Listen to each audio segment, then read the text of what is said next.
Bienvenue à toutes et à tous pour cette septième session 2022-2023 des nouvelles pratiques philosophiques organisées par Canopé pour une série de webinaires. Aujourd'hui, nous accueillons donc Agathe Delanoë, qui est animatrice d'ateliers philo, doctorante en sciences de l'éducation et aussi membre du comité d'organisation des rencontres des nouvelles pratiques philosophiques à l'UNESCO. Donc, ces recherches portent essentiellement sur les enjeux de la pratique du dialogue philosophique avec les adolescents et notamment concernant la construction de leur identité. Donc, je vais la laisser peut-être préciser un petit peu plus voilà, sa présentation et Agathe, je vous laisse la parole. Bonjour à tous, je suis très contente de pouvoir prendre ce moment avec vous aujourd'hui. Pour continuer un petit peu la présentation, je suis Agathe Delanoë. Depuis 2018, j'ai commencé une thèse en sciences de l'éducation, en philosophie pour enfants et adolescents plus précisément. Donc moi, initialement, j'ai un parcours de philosophie. En fait, j'ai découvert, entre guillemets, la philo pour enfants lorsque j'ai été à l'université Laval pour prolonger mes études. Et voilà, je suis un peu tombée dedans par hasard et ça m'a beaucoup plu. Et donc, voilà, j'ai travaillé un peu à l'université Laval. J'ai fait le certificat en philo pour enfants notamment. Et puis, en rentrant en France en 2018, j'ai voulu poursuivre ce travail que j'avais commencé au Québec.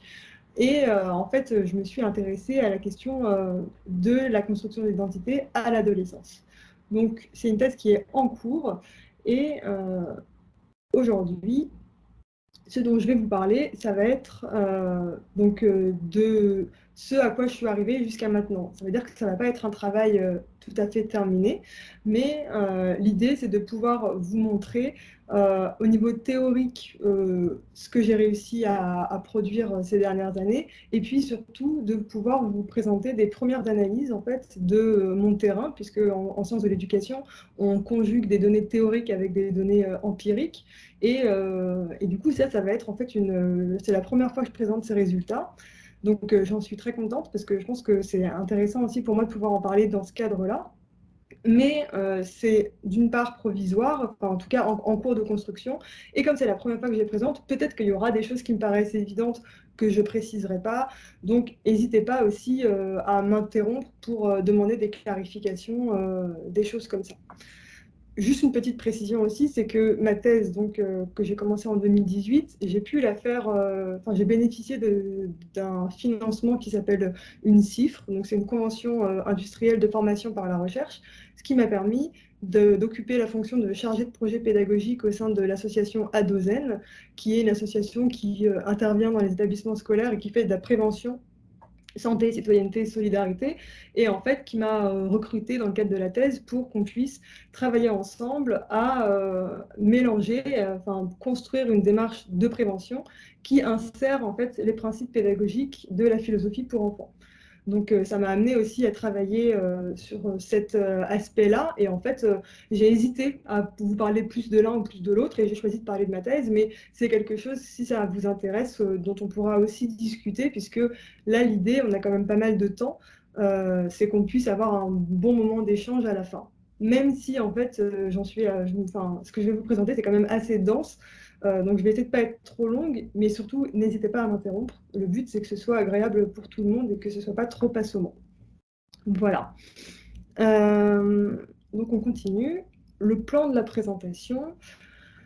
Les deux premières parties, donc il va s'agir de regarder un peu de quoi on parle quand on parle d'adolescence et comment on peut comprendre la triangulation conceptuelle entre l'adolescence, la construction de l'identité et la pratique du dialogue philosophique. Donc ce sera vraiment une exploration théorique qui m'a servi moi de base pour après en fait aller sur le terrain et regarder un petit peu plus précisément ce qui se passe.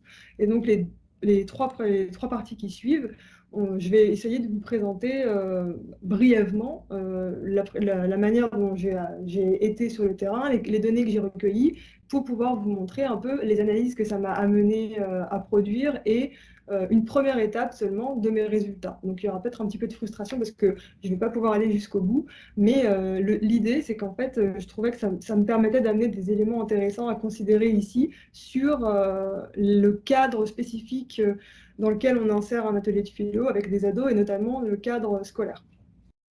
Voilà. Alors, j'y vais. Donc, d'abord, l'adolescence, aujourd'hui, c'est une notion qui me paraît un petit peu évidente, mais je trouvais intéressant de souligner qu'il s'agit d'abord d'une construction sociale. Si on fait un tout petit détour par l'étymologie, en fait, donc adulescere, ça vient du latin, ça veut dire celui qui est en train de croître. Donc en soi, c'est pas très spécifique, parce qu'on peut se dire, bah oui, mais l'enfant aussi, il est en train de croître. Donc finalement, quelle serait la différence entre la croissance adolescente et la croissance de l'enfant? Et ben en fait, si on se réfère aussi à l'étymologie de l'enfant, donc c'est la privation, donc infance, du verbe fari qui est parler. Donc en fait, l'enfant, il est caractérisé étymologiquement par un défaut de parole. Bon, alors c'est questionnant et on n'est pas du tout. Enfin, l'idée, c'est pas d'abonder dans cette définition qui n'est pas du tout contemporaine, puisqu'aujourd'hui, on reconnaît l'enfant comme une personne à part entière douée de parole et de pensée. Mais c'est intéressant, juste en termes pour réfléchir, parce que on peut dégager un premier trait distinctif qui est que l'adolescent, c'est celui qui a déjà des acquis. Il arrive à l'école, il arrive dans le monde avec déjà la parole, une certaine expérience, et donc ça le distingue de l'enfant. Dans cette perspective, on peut dire que l'adolescent, c'est celui dont il ne faut plus forcément s'occuper dans un registre de nécessité comme un enfant. Il a peut-être besoin de l'adulte, mais en tout cas, il part déjà avec des acquis. Donc ça, c'est un premier élément intéressant, mais ça ne nous dit pas qu'est-ce qui distingue l'enfant de l'adolescent et encore moins à quel moment ça commence l'adolescence. Donc, attendez, je suis désolée, j'ai un problème de souris, ça ne passe pas sur l'autre écran. Alors, désolée. On a souvent tendance à associer puberté et adolescence. Or, là, du coup, je vais me référer aux travaux d'un historien qui s'appelle Patrice Huer, qui nous dit bien qu'en fait, cette association, elle n'est pas fondée finalement, parce que certes, la puberté, donc ça désigne un phénomène biologique, et en ce sens, il est universel, puisque tout être humain dans sa croissance va passer par un processus de pubertaire, en fait. Mais tout être humain dans sa croissance ne passera pas par un processus d'adolescent nécessairement. En ce sens que si on regarde par exemple les sociétés traditionnelles, on se rend compte qu'il n'y a pas du tout forcément d'adolescence. Il y a souvent un rite de passage qui passe de l'âge enfant à l'âge adulte, ou même en fait la première notion d'adolescence qu'on trouve, elle se situe dans la Rome antique. Elle désigne des jeunes hommes de 17 ans, donc majeurs à 30 ans. Mais après, ça disparaît pour réapparaître seulement un peu au 18e, un peu plus encore au 19e, et vraiment au 20e, avec à la seconde moitié du 20e siècle, en fait, conjointement à la scolarisation de masse qui va vraiment donner lieu à une classe d'âge à part entière, des jeunes qui sont plus des enfants, qui continuent d'aller à l'école, mais qui ont plus de liberté.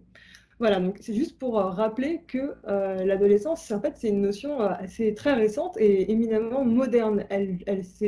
Telle qu'on la comprend aujourd'hui, elle se réfère vraiment aux sociétés occidentales, modernes. Et alors, je ne vais pas rentrer dans le détail parce qu'il n'y a pas non plus beaucoup de temps, mais ce qui est intéressant, je trouve, ce détour-là, c'est qu'il permet de souligner que en tant que construction sociale, l'adolescence, elle est à considérer au sein de la société qui l'a engendrée. Et que donc, puisque là, on va parler d'adolescence et de construction de l'identité et de construction de l'autonomie aussi, on le verra, et ben forcément, on peut réfléchir à ce qui caractérise nos sociétés. Et moi, dans ma thèse, ce que j'explore un petit peu, c'est, parce que je trouve que c'est intéressant, c'est les injonctions de la modernité. On peut penser aux travaux de Alain Ehrenberg sur l'injonction à l'autonomie, de Charles Taylor sur cet idéal d'authenticité qui gouverne un peu la société individualiste. Et donc, forcément, les adolescents, ils vont être porteurs aussi de ces injonctions. Voilà, donc ça c'est juste une parenthèse, on pourrait y revenir, mais je trouvais que c'était intéressant de resituer cette notion d'adolescence dans la modernité et comme une notion récente. Et c'est à partir de cette moitié du XXe siècle qu'elle est devenue un objet d'étude en fait. Et ça coïncide aussi avec le moment où il y a une reconnaissance des droits aux enfants, etc. Donc c'est quand même relativement récent. Voilà, donc c'était un détour. Maintenant, la question c'est comment est-ce qu'on peut la comprendre aujourd'hui? Donc il y a une énorme littérature scientifique sur l'adolescence, en psychologie, en sociologie, enfin, il y a plein de manières de rentrer dans le sujet. Donc là, je vais vous faire un petit résumé, on va dire, de ce qui se passe au niveau de cet âge de la vie, surtout en psychologie du développement, mais pas que. Alors, ce qui est intéressant, c'est qu'il n'y a pas de consensus scientifique sur les bornes de l'adolescence. On dit que c'est entre l'enfance et l'âge adulte, mais en fait, alors d'une part, il y a des variations singulières. La puberté, elle n'arrive pas pour tout le monde au même âge.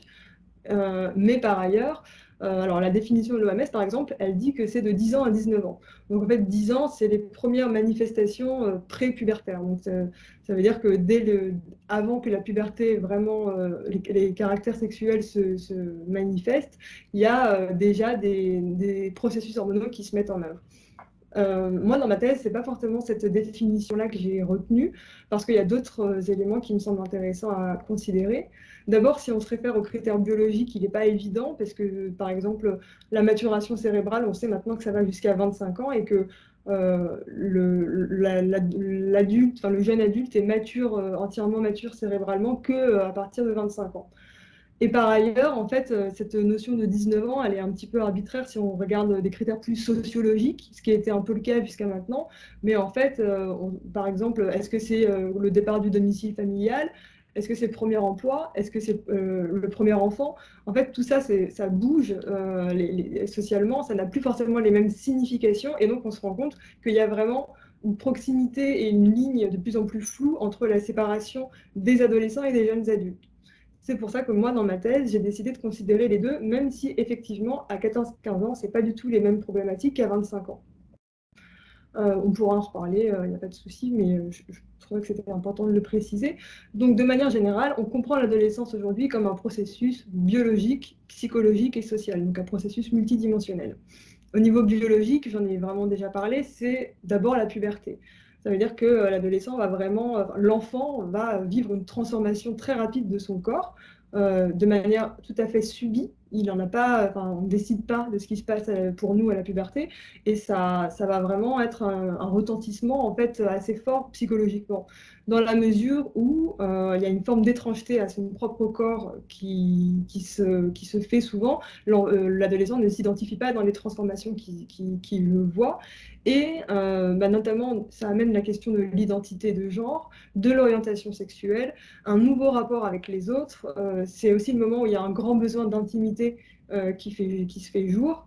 Et, il y a aussi au niveau biologique, du coup, j'en ai parlé déjà, la maturation cérébrale qui est en cours jusqu'à 25 ans, mais c'est les centres émotionnels du cerveau qui se développent en premier, ce qui fait qu'il y a une forte labilité émotionnelle chez les adolescents, notamment jusqu'à 16 ans.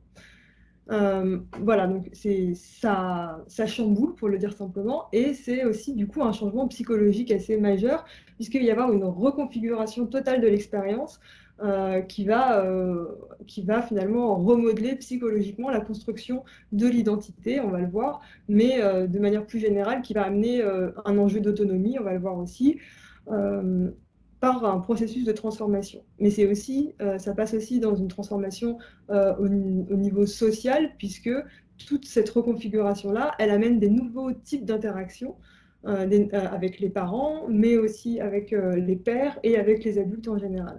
Et c'est aussi le moment, en fait, où l'enfant quitte un peu le cocon familial, il va faire ses propres expériences par lui-même.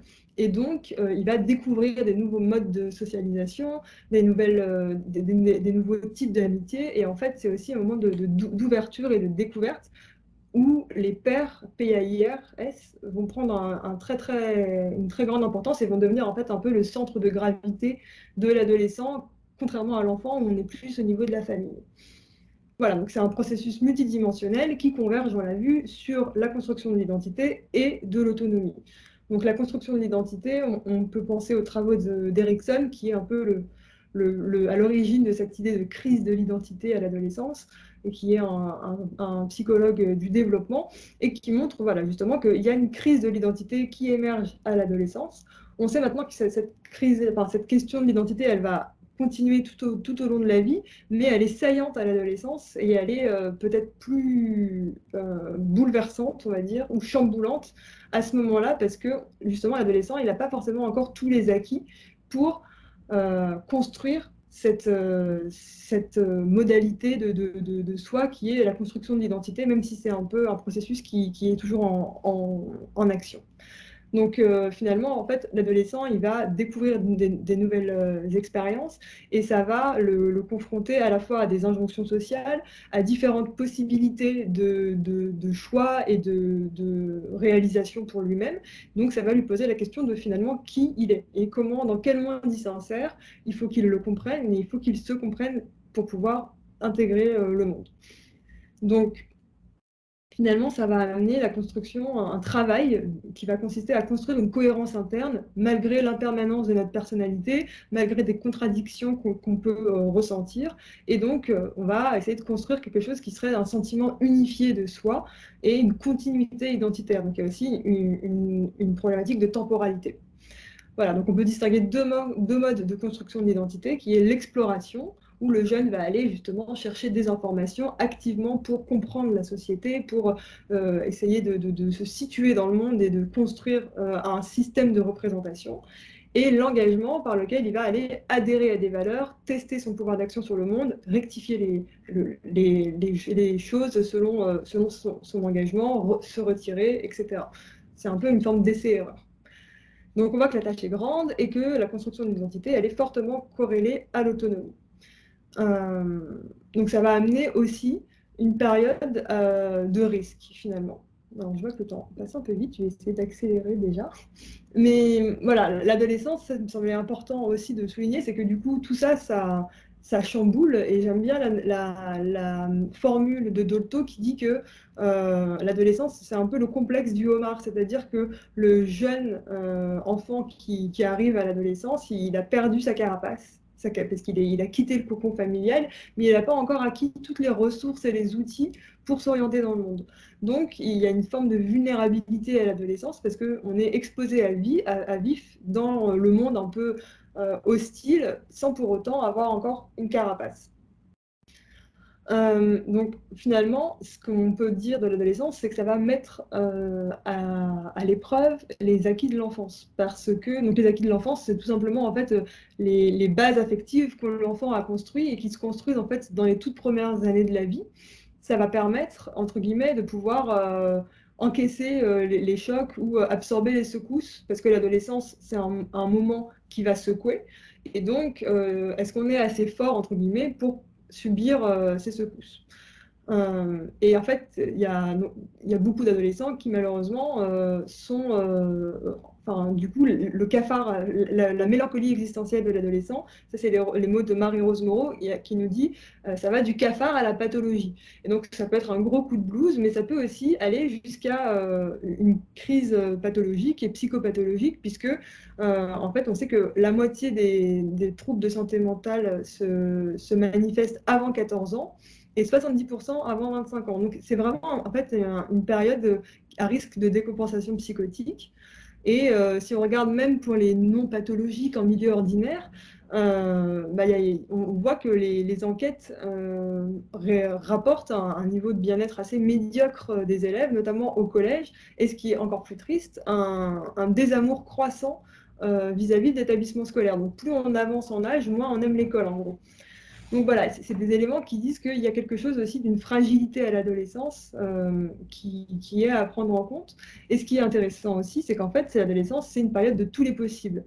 Ça veut dire quoi? Ça veut dire que, comme je l'ai dit, on va quitter la famille et on va faire des découvertes nouvelles. On va avoir des nouveaux modes de socialisation, on va rencontrer des nouvelles personnes qui vont être des figures d'identification et qui peuvent être à double tranchant en fait. Ça peut être très positif, comme ça peut être tout à fait destructeur. Donc ce qui est intéressant, c'est que là, on a aussi du coup une responsabilité en tant que professionnel de la santé ou de l'éducation qui est de prendre soin des adolescents, puisque l'environnement dans lequel on va les prendre en charge, les modèles qu'on va mettre autour d'eux, ça peut avoir un impact très positif et ça peut aider la reconstruction ou la construction de bases affectives, justement, même après on va voir intellectuelles, pour être armé pour la suite. Voilà. Donc, c'était une brève introduction sur l'adolescence. Je vais essayer de peut-être passer un peu plus vite, malheureusement, mais pour la suite, en fait, l'idée, c'est de vous montrer maintenant les liens qu'on peut faire entre plus spécifiquement des enjeux de l'adolescence en termes de construction de l'identité et comment la pratique du dialogue philosophique peut alors se montrer comme quelque chose d'intéressant à considérer pour étayer ces processus de construction ces processus de construction de soi qui émergent et se mettent en place à l'adolescence. Voilà, alors avant d'aller plus loin, je ne sais pas déjà s'il y a des questions, n'hésitez pas. Je ne vous vois pas, mais voilà, j'espère que ce n'est pas trop dense. Non, pour Euh, l'instant, les auditeurs écoutent, donc il n'y a pas Trop eu bien. trop de réactions, donc voilà, il n'y a pas de souci, on peut continuer. Eh bien, on continue. Alors, un premier axe intéressant à développer, enfin à considérer, je pense, c'est le fait que on va pouvoir peut-être construire une connaissance réflexive de soi dans le dialogue philosophique. Donc là, je vais me référer notamment aux travaux de David Moshman, qui est un psychologue du développement contemporain, et qui reprend un petit peu tous les travaux qui ont été faits en psychologie du développement et qui fait une relecture notamment de Piaget et qui nous parle en fait de une croissance exponentielle de la capacité métacognitive qui se passe à l'adolescence. Donc c'est vraiment un moment de croissance et de maturation cérébrale dans lequel l'adolescent va accéder finalement à des nouvelles capacités qui vont lui permettre de penser d'une nouvelle manière. Donc en fait, l'idée, c'est de reconnaître aux enfants des capacités de raisonnement, notamment logiques et même abstraites, mais la différence, ça va être au niveau de la conscience des processus de pensée engagés dans ces raisonnements, qui devient de plus en plus accru à l'adolescence. Donc finalement, il y a un déploiement de la réflexivité et de la métacognition qui vont amener des nouvelles possibilités, notamment le fait de, par exemple, se détacher plus facilement du réel pour penser dans un mode exclusivement hypothétique. Donc, c'est-à-dire qu'on va penser des conséquences possibles d'énoncés qui sont eux-mêmes seulement hypothétiques. Et donc ça, c'est des éléments qui sont un peu plus difficiles pour les enfants et qui sont facilités par cette conscience métacognitive. Et en fait, ça va permettre au final d'avoir une pensée plus expansive et qui va notamment pouvoir considérer beaucoup plus d'alternatives possibles dans les raisonnements. Donc c'est un peu technique, mais ce qui est intéressant, c'est que en fait, Moshman nous invite à considérer cette croissance métacognitive comme la clé de voûte d'une construction identitaire entendue comme une connaissance réflexive de soi. Donc, en fait, plus précisément, Moshman nous dit que ça permet de construire ce qu'il appelle une théorie de soi-même comme personne. Donc, une théorie, on est vraiment dans un registre de connaissances. Et cette connaissance de nous-mêmes, en fait, il s'agit de pouvoir rendre compte de manière cohérente et d'expliquer qui on est au regard de nos actions, de nos valeurs, de nos croyances, en fait, de manière un peu, dans une démarche un peu justificative. Et donc finalement, construire une théorie de nous-mêmes, c'est s'engager dans une exploration réflexive par la métacognition. Et donc ce qui est intéressant, c'est que Moshman souligne que tout autant pour développer cette métacognition que pour développer cette forme de théorie de soi à l'adolescence, c'est dans le dialogue avec les pairs que ça va être le plus constructif, dans ce sens que ça va nous obliger, d'une part, à justifier justement nos croyances et nos idées et clarifier notre pensée, mais en plus, l'autre va apparaître comme un moi alternatif auquel l'adolescent peut s'identifier, et que donc ça va multiplier les alternatives possibles à considérer dans le dialogue. Donc une fois qu'on a dit ça, on peut se demander, est-ce que le dialogue philosophique peut soutenir le développement d'une connaissance réflexive? Et moi, j'ai l'impression qu'au regard de plusieurs caractéristiques de l'activité, c'est intéressant à considérer. Dans la mesure où, d'abord, on peut se rappeler que voilà, c'est une pratique qui est essentiellement dialogique. C'est dedans, le mot dialogue, on construit à partir des idées des autres, en échangeant nos pensées et nos idées. Et voilà, du coup, c'est en s'engageant aussi dans un dialogue qu'on va pouvoir enfin, c'est une activité dans laquelle on construit sa pensée à partir dans le dialogue. Ensuite, ce dialogue-là, il se fait dans un paradigme faillibiliste. Donc, ça veut dire qu'il un certain rapport à la connaissance dans le dialogue qui va être de considérer que son point de vue, il est toujours faillible, donc réfutable, et surtout, on a une vision plutôt partielle de la réalité. Et c'est pour ça d'ailleurs qu'on se construit dans le dialogue, puisque l'autre va du coup être une opportunité pour une pensée plus riche, plus juste, plus nuancée. Donc, on peut rappeler que le critère de l'excellence de la pensée chez Lippmann, c'est l'autocorrection. Et ce paradigme d'autocorrection, il est intéressant pour nous parce qu'il repose en fait sur l'activité métacognitive. Puisque m'autocorriger, c'est d'abord m'autocritiquer et donc identifier dans le chemin de ma pensée ce qui a failli et du coup l'ajuster à l'aide de l'autre pour rectifier ma pensée. Voilà, donc en fait, il y a une recherche de cohérence qui va se mettre en pratique, notamment par l'autocorrection, qui repose sur la métacognition. Et donc, on voit que finalement, tout ça est plutôt s'enchaîne plutôt bien pour penser que finalement, tout autant au niveau du contenu exploré en atelier que dans le dialogue avec les pairs, on va trouver une source de connaissance de soi dans cette activité. C'était un premier point dont on pourra discuter parce que je passe vite, mais c'est intéressant, il me semble, à considérer sans forcément être exclusif, puisque là, c'est vraiment une perspective un peu épistémologique sur la construction de l'identité, mais il y a d'autres entrées en la matière, et notamment une entrée dans un registre plus existentiel, qui est celle de la narrativité. Et donc, ça m'amène à vous proposer un deuxième élément à considérer qui est finalement. Juste Agathe, si on peut vous poser là, parce qu'il y a deux questions avant qu'on avance, il y a deux questions intéressantes en plus dans le chat. Une première qui vous demande: que pensez-vous du concept de détachement sécure proposé par Marie-Jeanne Trouchot? C'est Sylvie, je crois, qui a posé la question. Si vous voulez ouvrir votre micro, prendre la parole, Sylvie. Ah non, c'est Anne-Christine. C'est Anne-Christine.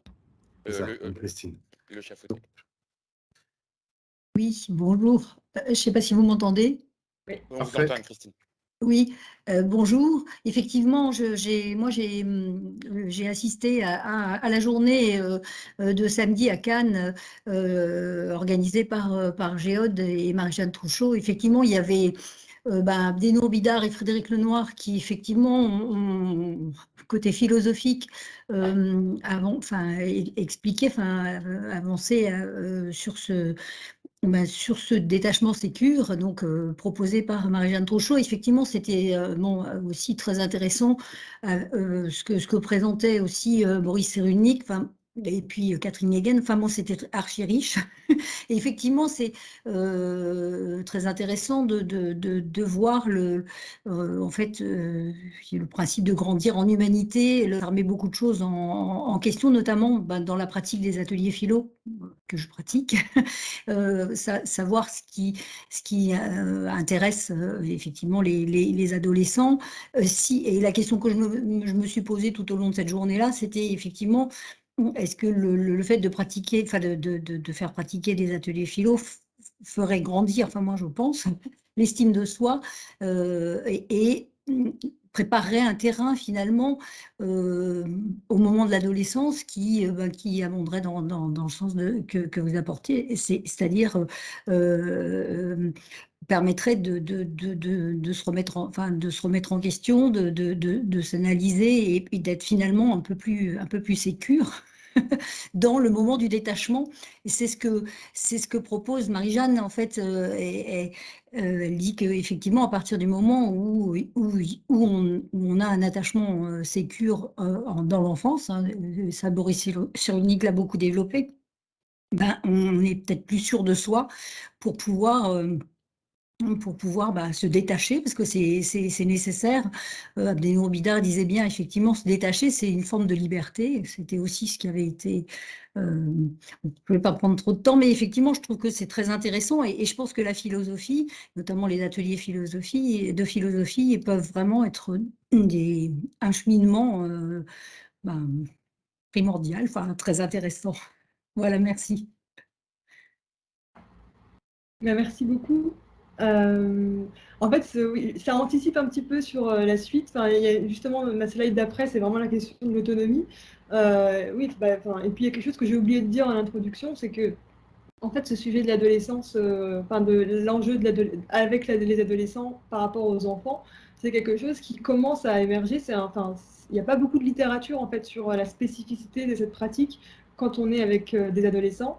Et à mon sens, ce qui est intéressant, il y a quelque chose qui est à considérer exactement au niveau de cet enjeu du détachement, parce que à l'adolescence, c'est le moment où justement il y a un risque qu'il y a un transfert qui opère entre une dépendance affective, entre guillemets, à la famille, aux parents, sur les pères. Et du coup, je pense qu'il y a vraiment une considération de la relation au père à prendre en considération dans notre pratique avec les adolescents. Je ne sais pas du tout si ça répond à la question, mais je pense que de toute manière, on aura l'occasion là, dans tout ce qui suit, on va vraiment aborder ces questions-là. On reprend donc, je vais passer rapidement parce que vraiment le temps tourne et c'est plutôt les résultats que j'aimerais vous présenter. Mais il y a un deuxième enjeu donc intéressant qui est celui de la construction d'un récit de soi. Et donc l'idée c'est de considérer qu'il y a un enjeu existentiel fort à l'adolescence parce que l'adolescent va aussi en fait s'émanciper du récit dont il hérite de ses parents. Il y a vraiment un rapport, les parents qui disent, qui racontent son histoire à l'enfant. Quand tu étais petit, tu faisais ça, tu faisais ça. Et là, il y a vraiment l'idée aussi que, de par l'indépendance qu'il est en train de prendre, l'indépendance qui n'est pas forcément l'autonomie, mais il va faire des expériences par lui-même avec ses amis, dans des nouveaux contextes. Et donc, il va se raconter sa propre histoire. Et ça, c'est un enjeu important parce que cette fonction narrative, elle émerge du coup à l'adolescence et elle mobilise des processus de symbolisation qui sont essentiels à la subjectivation. Donc, au fait, de se faire sujet de sa pensée, de ses sentiments. Voilà. Et donc, cette symbolisation, elle va aussi permettre de développer des relations intersubjectives en se ralliant aux autres. Donc là, je me réfère aux travaux d'Hilaria Piron, qui est une chercheuse à l'Université Paris 13, et qui a montré justement comment des adolescents en difficulté, ils peuvent manifester ce qu'elle appelle des dysfonctionnements narratifs qui vont entraver le processus de subjectivation. Donc, il y a un enjeu à considérer, et cette fonction narrative, elle renvoie à la notion développée par Paul Ricoeur d'identité narrative. Donc, l'identité narrative, pour le dire rapidement, c'est une modalité de la construction de soi, de la construction d'une identité, qui va finalement permettre à la conscience d'ancrer l'expérience dans une temporalité par la construction constante d'un récit de soi. Donc c'est une activité de la conscience et c'est en fait un mode de construction qui procède par l'interprétation et la mise en récit des expériences vécues. Donc ça permet d'unifier finalement l'expérience dans la conscience. Donc le récit, il offre un cadre de signification dans lequel on va du coup pouvoir reconstruire et réinterpréter son expérience qui va du coup être figuré et refiguré au fur et à mesure que le récit se construit. Et donc finalement, c'est aussi un outil de médiation et de compréhension de sa propre pensée et de sa propre expérience, mais aussi de celle des autres lorsqu'ils nous livrent leurs histoires. Donc, cette fonction narrative, elle n'est pas innée. Chez Ricoeur aussi, d'ailleurs, il y a cette idée qu'il faudrait éduquer à la cohérence narrative parce que, en fait, l'enjeu de la fonction narrative, c'est la symbolisation, mais c'est aussi la construction d'une cohérence de l'histoire. Et donc là, petite parenthèse, on retrouve aussi l'enjeu de la réflexivité. Voilà, donc l'idée, c'est de dire que finalement, on peut aussi considérer le dialogue philosophique comme un cadre de narrativité qui va aider la construction de cette fonction narrative et qui va enrichir la construction d'un récit de soi. Donc d'abord, on peut voir que chez Lippmann, la narration, c'est considéré comme un processus global d'organisation de l'information. Chez Sharp aussi, il y a cette idée que quand on participe à un dialogue philosophique, on exprime son histoire.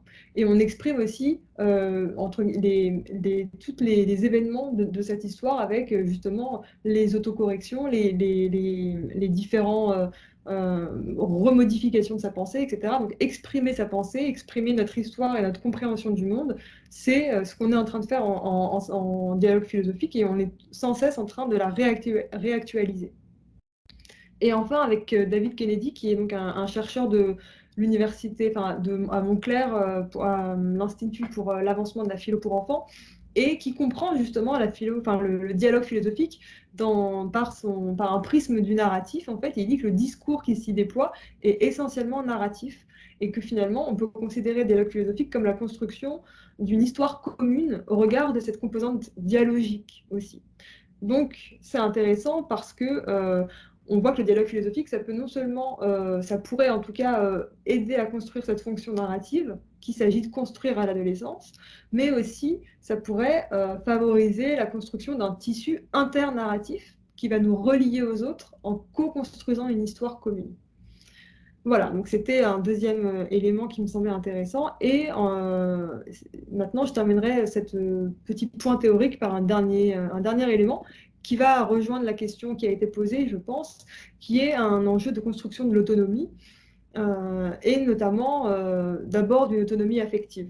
Donc, je l'ai dit un peu tout à l'heure déjà, mais donc, il y a vraiment un enjeu de construction d'une autonomie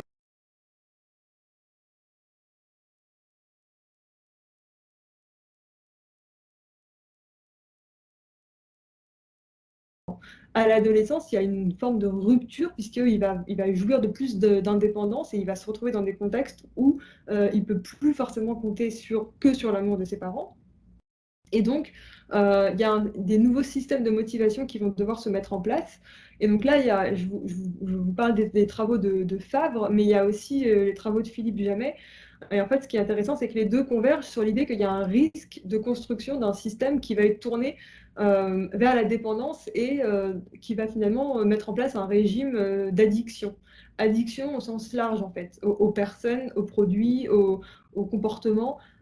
Et donc, ça c'est quand il n'y a pas la possibilité de pouvoir développer des rapports avec les autres assez sécures pour qu'il y ait la place pour l'innovation, pour une relation transformative.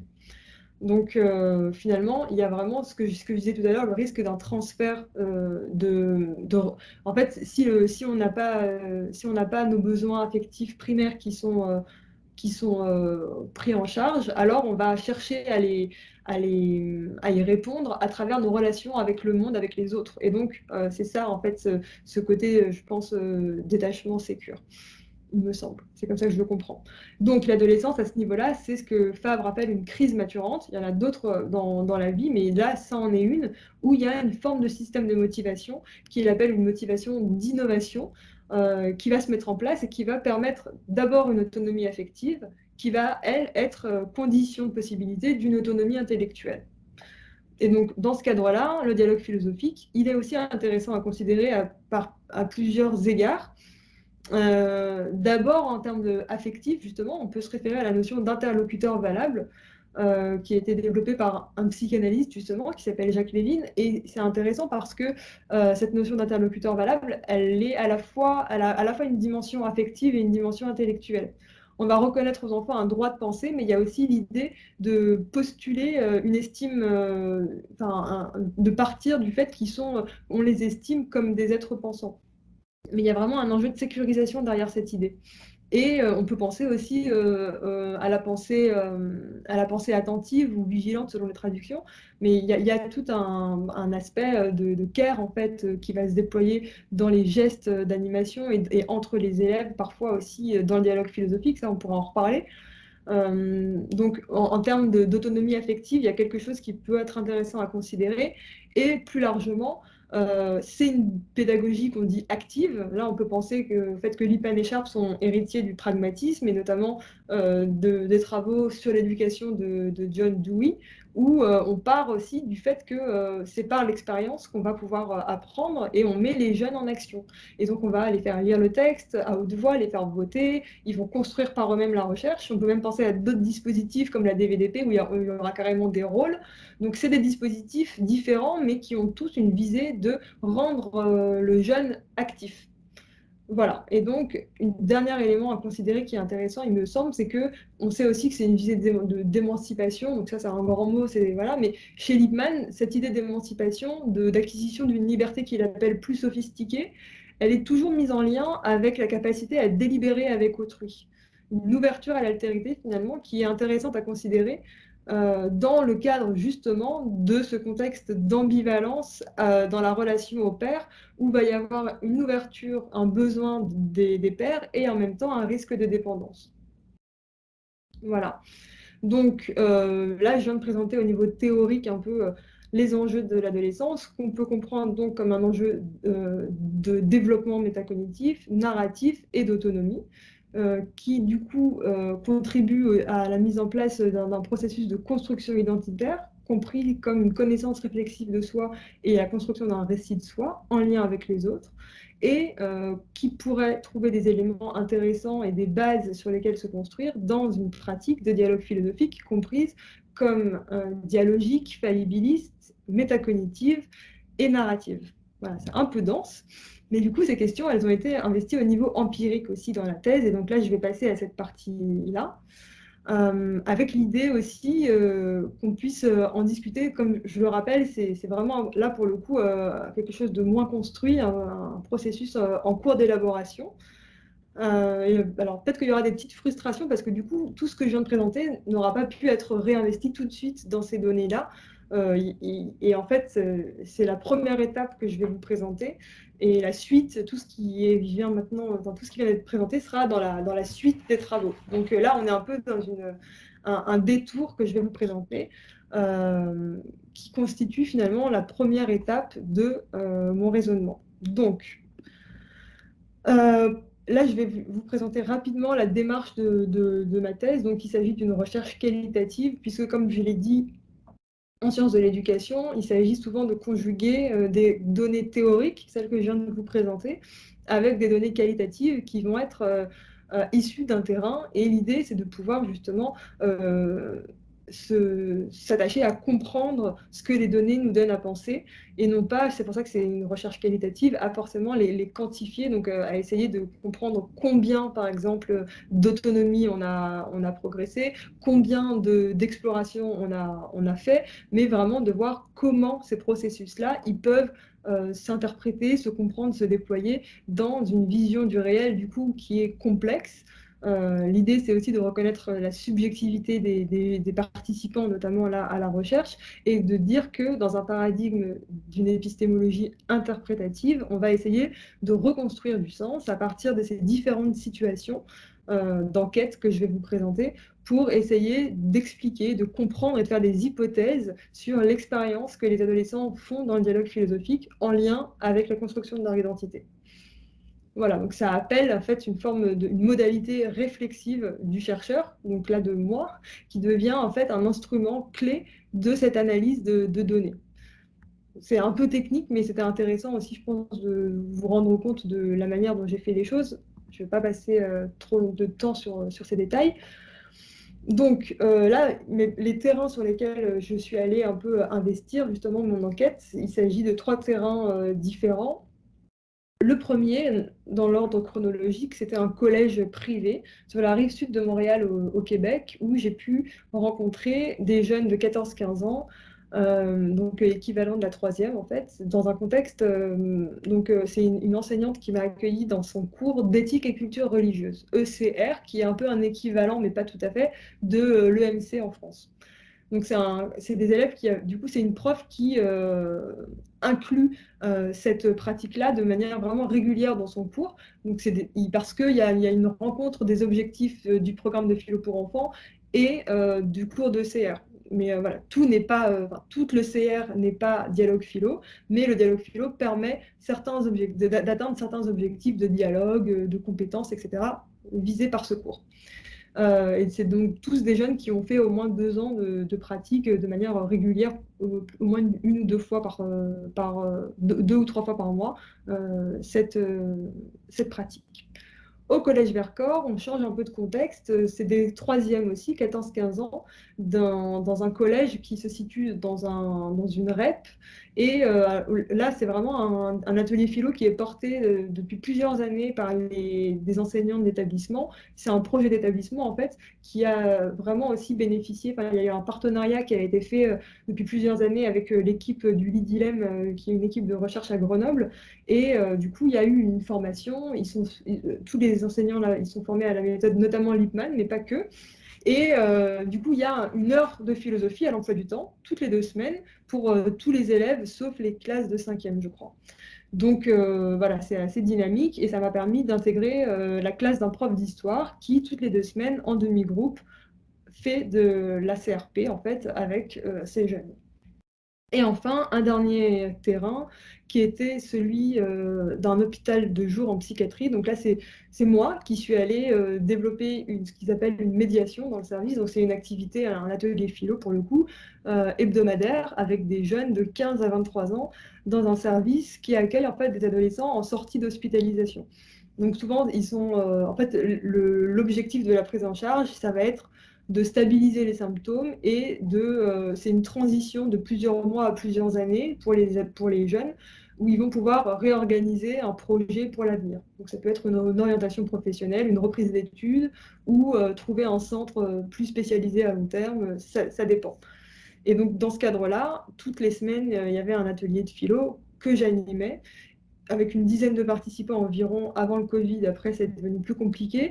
Mais il y avait aussi un binôme de soignants qui est là, toujours présent dans l'atelier. Je parle au présent parce que c'est un atelier qui continue. Du coup, maintenant, c'est la 4e année que je suis dans ce service. Voilà. S'il y a des questions, n'hésitez pas, hein. Donc, au niveau des recueils de données, je vais passer vite, c'est différentes modalités de recueil. Donc, d'abord, j'ai été observatrice puisque j'étais sur le terrain, etc. Mais j'avais des terrains un petit peu aussi à Grenoble, à Montréal, et j'étais en même temps dans mon activité à Paris. Donc, j'étais pas tout le temps sur le terrain, mais même quand j'étais pas là, les enseignants, on s'est équipés, ils pouvaient enregistrer les dialogues et me les envoyer. Donc, ça m'a permis de pouvoir enregistrer et retranscrire les dialogues philosophiques sur l'année où je suivais chaque classe, de faire des entretiens semi-directifs avec des élèves et avec des patients ou des enseignants selon les contextes. J'ai pas pu enregistrer les dialogues que moi j'ai animés parce que c'est en fait considéré comme du soin, tout simplement, et que donc c'est protégé par les lois sur les données de santé. Et enfin, j'avais un carnet de terrain qui, du coup, était très utile, notamment pour prendre en note tout ce qui se passait dans les ateliers que je ne pouvais pas enregistrer, mais aussi ce qui se passait sur les autres terrains. Voilà. Donc tout ça, ça m'a permis finalement de reconstruire, d'établir un corpus de données, ça s'appelle comme ça, et ça me permet de pouvoir après les regarder et les analyser. Alors là, c'est pareil, c'est un peu technique, je vais passer rapidement, mais je me suis inspirée de ce qu'on appelle la théorie ancrée, et qui a été repris par Pierre Paillet comme une méthode d'analyse par théorisation ancrée. Et donc le but, c'est d'accorder une grande part à ces données empiriques avec l'idée qu'elles vont permettre de penser des choses qui n'ont peut-être pas déjà été pensées de manière théorique. Donc la considération première des données, elle a une visée de découverte, une visée heuristique. Et donc, en décrivant, en interprétant les données, on va pouvoir construire des hypothèses pour ensuite élargir, faire appel à de la théorie qui vont nous aider finalement à comprendre et à établir une forme de théorie qui n'est pas du tout finale, mais théorique en ce sens qu'elle est plus générale, plus abstraite que les données concrètes desquelles on part. Donc, il y a différentes étapes que j'ai suivies pour analyser ces données. Donc, j'ai retranscrit ces données d'abord. Après, j'ai procédé à ce qu'on appelle un codage ouvert et intégral d'abord de tous les entretiens jusqu'à saturation des données. C'est juste pour dire qu'en gros, quand dans un même corpus, dans un même groupe de jeunes, il y avait plus de choses nouvelles qui émergeaient de mes lectures et de mes analyses, j'arrêtais. Donc sur les 9 entretiens que j'ai pu faire, par exemple en France, il y en a 6 qui ont permis, au bout du 6e, il n'y avait plus de nouveaux codes qui émergeaient, et donc je me suis arrêtée là, et il s'est passé la même chose pour le groupe québécois. Voilà, et donc là, j'en suis à la dernière étape, qui est celle des raffinements des hypothèses. Donc, ce codage, il m'a permis de produire des hypothèses que je suis en train de tester, d'améliorer en faisant un codage plus sélectif, une analyse où je ne vais pas tout regarder, mais ce qui me permet de préciser les hypothèses que je suis en train de produire. Voilà. Alors là, premier résultat, d'abord, l'analyse des entretiens. Donc, en fait, l'idée, c'est de produire des codes qui vont ensuite être répartis dans des catégories. Donc, un exemple d'un code, ça peut être, je ne sais pas moi, un jeune qui va dire ça me donne confiance en moi, je vais noter confiance et ça va me faire un code confiance, tout simplement en fait. C'est une étiquette qui va désigner ce qui est en train d'être dit. Et donc, après toutes mes lectures, j'ai eu 208 codes qui ont émergé, qui ont été heureusement supprimés, fusionnés, réorganisés. On appelle ça une réduction des données, qui ont finalement abouti à 13 catégories principales que vous voyez ici. Je ne vais pas rentrer dans le détail de toutes, parce que de toute manière, on ne va pas parler de tout ça. Mais voilà, par exemple, juste les premières, les 6 premières, je pense qu'on va vraiment plus en parler. Et donc, déploiement de la pensée, c'est vraiment un processus d'expansion de la pensée, de raffinement des compétences de pensée par la recherche philosophique. Le développement des capacités, pareil, c'est l'idée que les jeunes, ils vont pouvoir développer des différentes compétences dans l'atelier. La construction de soi, c'est un code qui est un peu énorme. Je pense que peut-être qu'il va encore, ça c'est une grosse catégorie, il y a beaucoup de choses, mais elle rassemble différents codes qui ont trait à une forme de compréhension de soi, une forme d'expression de soi, une forme de dialogue intérieur. Enfin, voilà, il y a différents codes. Et on pourra y revenir, mais l'idée, c'est pas de tout vous décrire, mais c'est des catégories qui désignent des processus identifiés dans les propos des adolescents. Donc tout ça, finalement, ça m'a amené à une deuxième étape, une fois qu'on était dans une analyse descriptive. Ah non, pardon, j'ai juste un dernier élément de l'analyse descriptive. Donc, j'ai analysé intégralement tous mes entretiens, mais pas tous mes dialogues, parce que ça, c'est dans un deuxième temps, c'est ce que je suis en train de faire maintenant. Je trouvais que c'était plus facile de parler dans mes dialogues. C'est un choix. Mais par contre, j'ai fait ce qu'on appelle une analyse descriptive. Alors, c'est très... en gros, j'ai pris mes retranscriptions de dialogues et j'ai fait des comptes de mots, de caractères, etc., qui m'ont permis de quantifier les interventions des élèves et d'établir des sortes de profils de participation selon les terrains.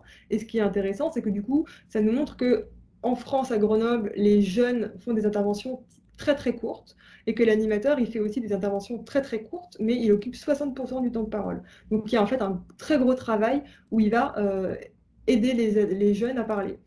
Alors qu'en contexte québécois, les jeunes vont faire des interventions vraiment très longues. Donc en termes, c'est 400 à 600 caractères environ au Québec, contre 100 à 150 caractères en France. Donc il y a quand même une différence significative. Et l'animatrice va faire beaucoup d'interventions, mais très courtes aussi, et elle va occuper que 27% du temps de parole. Donc voilà, c'est juste pour vous donner un peu une image de comment est-ce qu'on peut essayer de comprendre les choses de différentes manières. Mais ça va me servir dans la présentation de la suite. C'est pour ça que je vous en parle brièvement. S'il y a des questions, on pourra bien sûr y revenir. Mais donc voilà, c'était une première étape où en fait j'ai essayé de décrire, d'objectiver le mieux que je pouvais toutes ces données que j'ai recueillies. Et l'idée ensuite, c'est de pouvoir incorporer tout ça dans ce que je disais, quelque chose de plus large, plus explicatif, avec des hypothèses. Et donc c'est une première étape de cette théorie que je vous propose de regarder maintenant, qui consiste finalement à identifier une forme de dialectique de la vulnérabilité dans la pratique du dialogue philosophique. Donc, je vous explique un peu le chemin. Du coup, l'idée, c'était... j'ai recueilli mes données sur mes 2 terrains scolaires et je suis arrivée ensuite dans un terrain en psychiatrie. Or, ma pratique en psychiatrie, elle m'a un peu, enfin chamboulée, c'est un grand mot, mais dans le sens où ça m'a vraiment, c'était un terrain que je connaissais pas et il se passait des choses très différentes. Moi, j'étais habituée surtout au contexte scolaire, au collège, où il y a des difficultés, etc. Mais je sais pas comment dire, j'avais un ressenti d'une forme de souffrance et d'une grande fragilité de ces jeunes. Il y avait quelque chose de plus urgent, de plus grave aussi, une ambiance de gravité, qui m'ont amené finalement à questionner ma pratique et à me demander pourquoi j'avais déjà pensé enfin, pourquoi je venais là en fait, alors qu'il y avait une forme d'urgence justement à aller mieux, qu'est-ce que ça pouvait leur apporter. Et puis je voyais bien aussi qu'avec pour eux, c'était pas forcément le même rapport à l'activité. Donc tout ça, ça m'a amené à me questionner et à reconsidérer le rôle de la fragilité et de la vulnérabilité dans cette pratique, et aussi finalement à regarder d'autres formes de vulnérabilité qui avaient émergé dans les contextes scolaires où j'avais été avant. Donc en fait, au fur et à mesure, j'ai été un peu sensibilisée, on va dire, par cette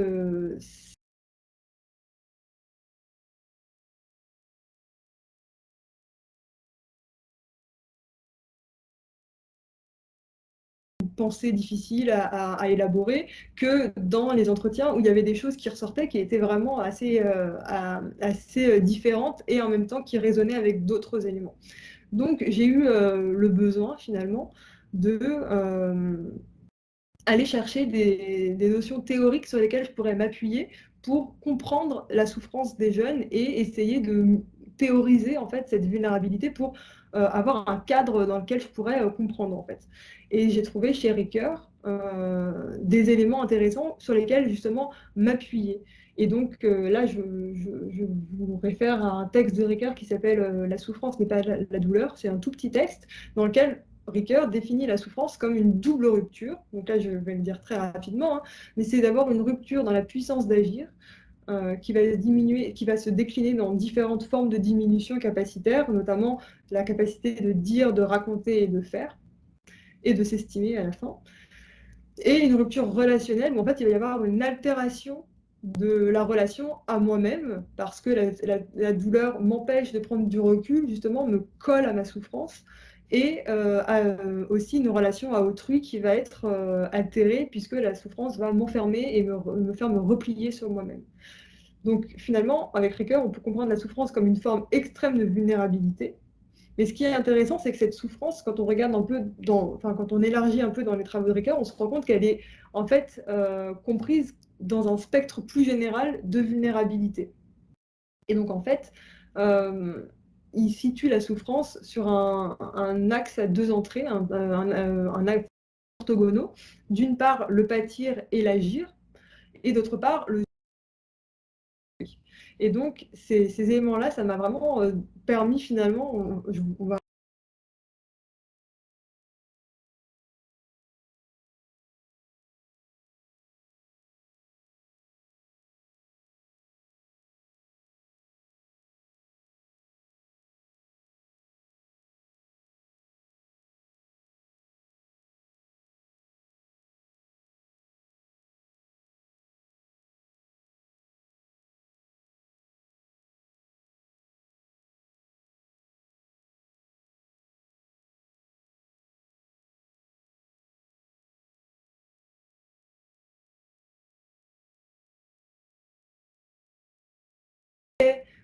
vulnérable et son autonomie est toujours précaire à reconstruire.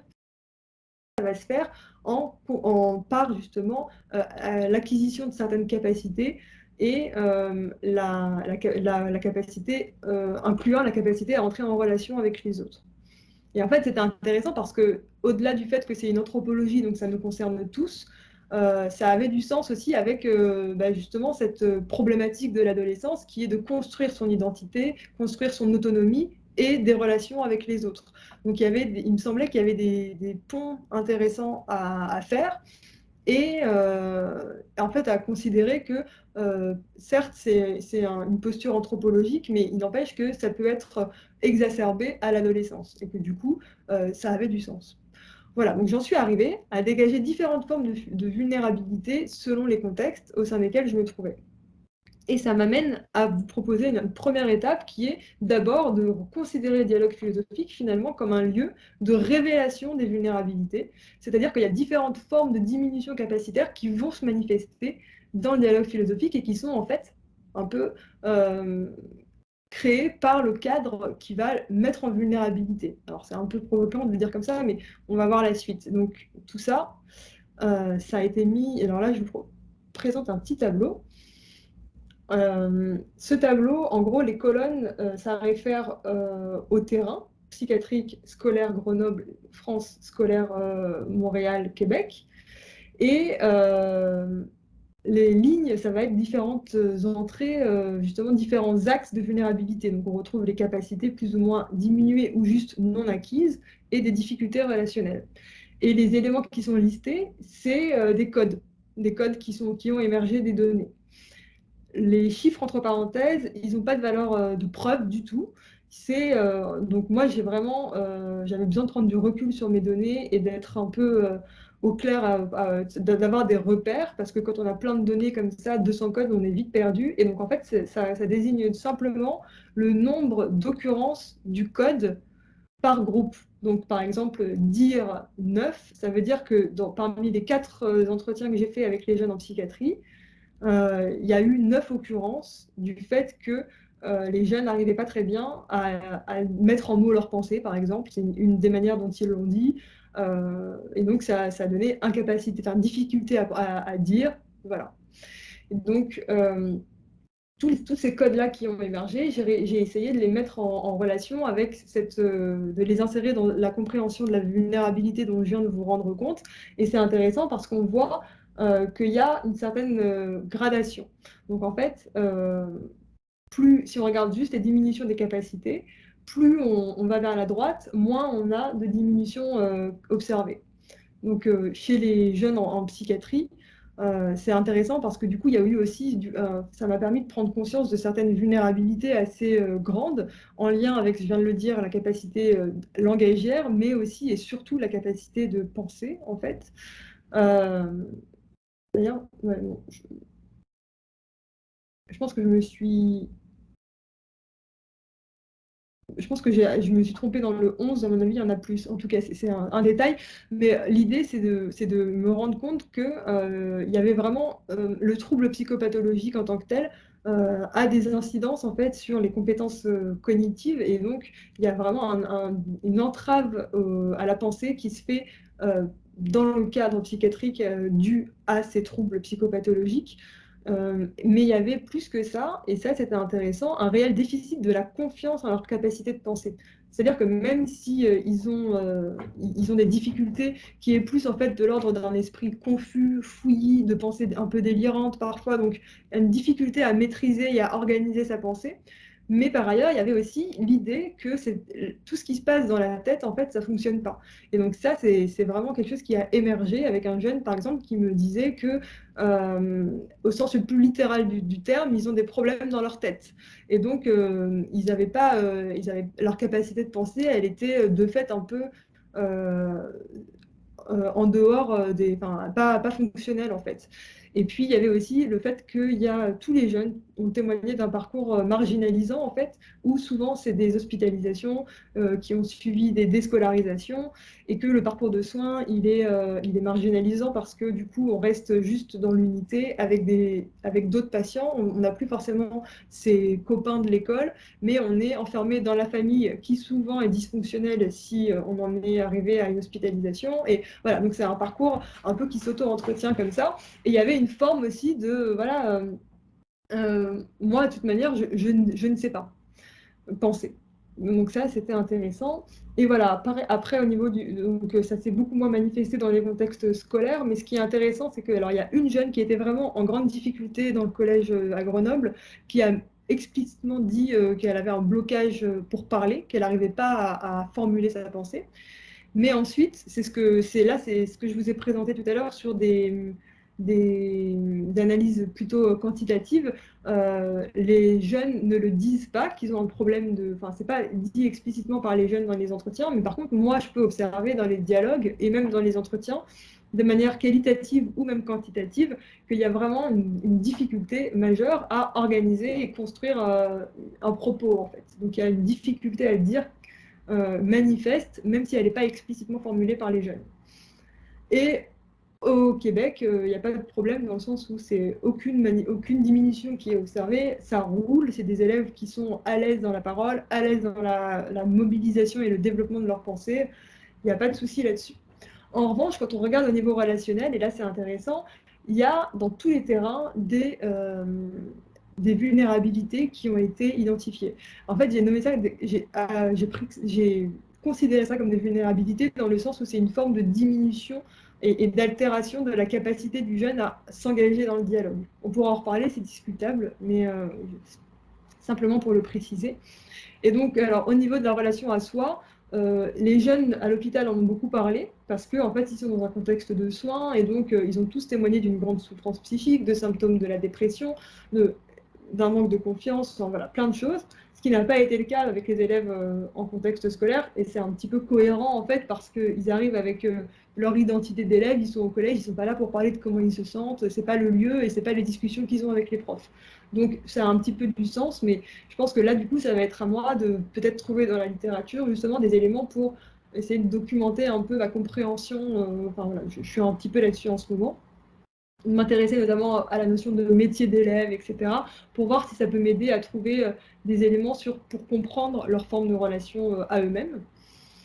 Mais quand on regarde au niveau de la relation aux autres, c'est intéressant. Donc il y a un code qui a émergé dans tous les terrains, c'était la peur de parler en public. En fait, c'est intimidant de prendre la parole devant un groupe de manière générale. Mais il y a eu en psychiatrie et à l'école, il y a deux formes de vulnérabilité en lien avec l'autre, un peu différentes. En psychiatrie, c'est vraiment une difficulté à le comprendre, à lui donner du crédit et à s'affirmer devant lui. Donc en fait, c'est quand même plutôt en lien avec les difficultés personnelles des jeunes qui vont les faire considérer l'autre comme un mystère.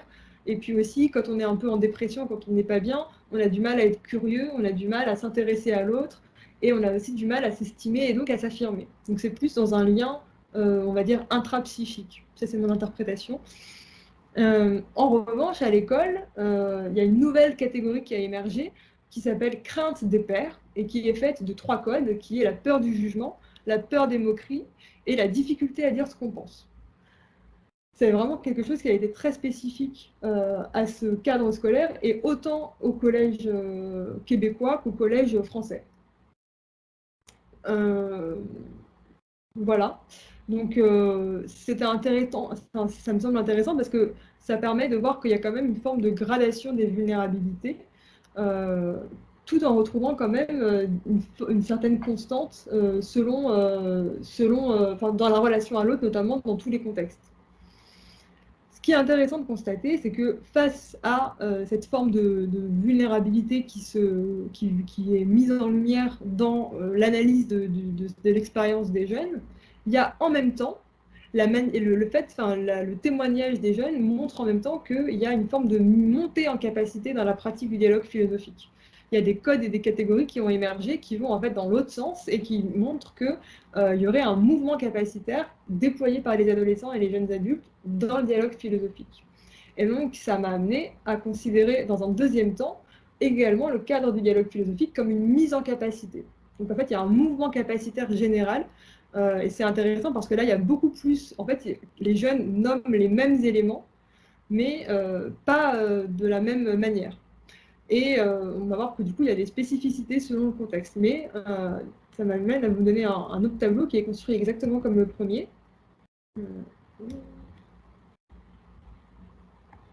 Pardon, ça, ok. Et dans lequel on retrouve justement les différents codes qui ont émergé en matière de développement de plus de capacités et d'une amélioration de la qualité de la relation avec soi ou avec les autres. Donc là, on voit que le tableau, il est construit pareil, mais comme il y a beaucoup de constantes, ça ne donne pas la même chose visuellement.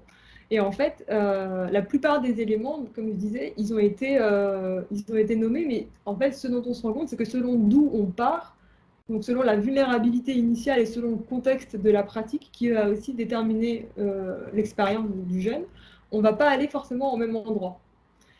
Mais néanmoins, on va se situer dans un même spectre de développement capacitaire. Donc peut-être hisser les jeunes vers plus d'autonomie si on dit que quand on développe des capacités, alors on est un peu moins vulnérable, donc plus autonome. Voilà, donc là, on peut regarder ensemble le tableau, on pourra y revenir, hein, mais on voit qu'en psychiatrie, les jeunes, ils ont insisté notamment sur justement cette dimension langagière. Ils arrivaient à mettre des mots sur leurs pensées, à construire des phrases et à mieux s'exprimer. Il y avait aussi du coup cette notion de construire sa pensée, de trouver un cadre pour penser, et des compétences métacognitives qui ont été pas mal évoquées aussi. Et donc, alors, une petite précision, quand je dis compétences métacognitives, ça c'est moi qui ai nommé la catégorie, mais en fait elle contient plusieurs codes qui sont, eux, vraiment issus des propos des participants. Donc il va y avoir clarifier la pensée, prendre conscience de comment on pense, prendre conscience de ses chemins mentaux, penser par soi-même. Et donc, penser par soi-même, c'est vraiment un code qui a été énormément mobilisé chez les jeunes en psychiatrie. Voilà. Au niveau scolaire, en France, à Grenoble, c'est pareil. Alors, malgré le fait qu'ils ne disent pas qu'ils ont une difficulté à parler, ils disent beaucoup qu'ils apprennent à mieux parler. Et ils parlent beaucoup aussi de mieux argumenter. Donc là, on peut voir aussi que c'est peut-être un registre un peu plus scolaire. Parce que argumenter, il a vraiment été nommé beaucoup par ces jeunes, et un petit peu de capacité métacognitive, mais dans une moindre mesure que les deux autres terrains. Et au niveau du contexte scolaire québécois, là, c'est vraiment un peu différent aussi. Il y a énormément de capacités métacognitives qui sont déployées. Et alors, eux, ils nomment notamment, ils ont un code capacité métacognitive qui est un peu exclusif, c'est les outils de pensée. En fait, ils ont énormément nommé les outils de pensée qu'ils utilisaient et ce que ça leur permettait de faire. Et donc, ils ont aussi donc, ce que j'ai appelé compétences de pensée. Ça désigne vraiment l'étape après de la construction de la pensée. C'est des opérations productives de l'esprit. Donc, ils vont analyser, juger, approfondir, exercer leur esprit critique. Et donc ça a été fortement dit par les jeunes en contexte québécois. Donc on voit que à différents niveaux, mais il y a quand même une forme de développement capacitaire, notamment au niveau de la pensée, et de manière différente selon les contextes. Quand on regarde maintenant le niveau relationnel, alors c'est un petit peu différent. Donc, pareil, en psychiatrie, c'est la relation à soi. Je pense vraiment que c'est assez fort probable que ce soit par rapport au contexte. Ils sont dans un contexte de soins. Ils ont des entretiens avec des psychologues toute la journée. Donc, ils ont l'habitude, en fait, de parler de ça. Et ils m'ont beaucoup parlé, du coup, de comment eux, ça leur avait permis de prendre confiance en eux, d'avoir une affirmation de soi plus forte. Contrairement aux jeunes des terrains scolaires qui m'ont pas forcément parlé de leur confiance en eux notamment. Mais on voit qu'il y a quand même donc ils ont tous parlé dans le terrain scolaire du fait d'être pris comme un interlocuteur valable. Donc là, encore une fois, c'est moi qui ai nommé ça. En fait, les codes, c'était de nous, c'est-à-dire que c'est donner nos idées, donner nos arguments, on vient pour s'exprimer, c'est à nous qu'on pose les questions. Donc il y a vraiment l'idée que c'est eux qui parlent, quoi, et ils ont le droit de dire ce qu'ils pensent. Et si on regarde dans le contexte québécois, il y a un peu d'interlocuteurs valables et même beaucoup plus que les autres, de sentiments capacitaires. Sentiments capacitaires, c'est moi qui ai nommé comme ça cette catégorie, et elle inclut 3 codes, qui est le sentiment de pouvoir avoir un impact sur le cours de la discussion en CRP, d'avoir un impact sur les autres et d'avoir un impact de manière plus générale dans sa vie. Donc là, c'est intéressant aussi de voir qu'elle a été fortement évoquée, ces impacts-là, par le contexte québécois, très à l'opposé des autres. Enfin, vraiment une grosse différence avec les 2 autres contextes. Quand on regarde l'évolution de la relation à l'autre, ce qui est intéressant, c'est que, alors, ils ont tous, les jeunes, souligné que l'autre apparaît comme un enrichissement. On partait de vraiment beaucoup plus loin avec les jeunes de psychiatrie, et là, il y a quand même une vraie montée qui est montrée, un peu moins qu'au contexte de Grenoble, où là, il y a eu vraiment... les élèves incitaient énormément sur l'idée en fait que les idées des autres, elles aident à avancer. Et pareil pour le contexte québécois. Il y a 2 différences un peu qu'on peut regarder. C'est le fait de découvrir l'autre, qui est plus nommé par les contextes, les jeunes scolaires. Alors, il y a un truc que je n'ai pas dit qui est quand même important, pardon, c'est qu'en psychiatrie, j'ai pu faire des entretiens qu'avec les majeurs du groupe.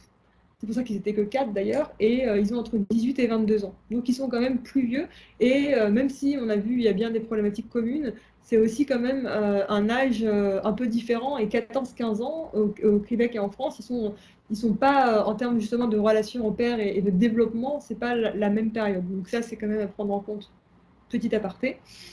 Donc une première différence, et une deuxième différence que moi je trouve très significative, enfin en tout cas qui me questionne beaucoup en ce moment, c'est celle de la capacité, la possibilité trouvée par les jeunes à prendre confiance en la bienveillance des autres dans un groupe.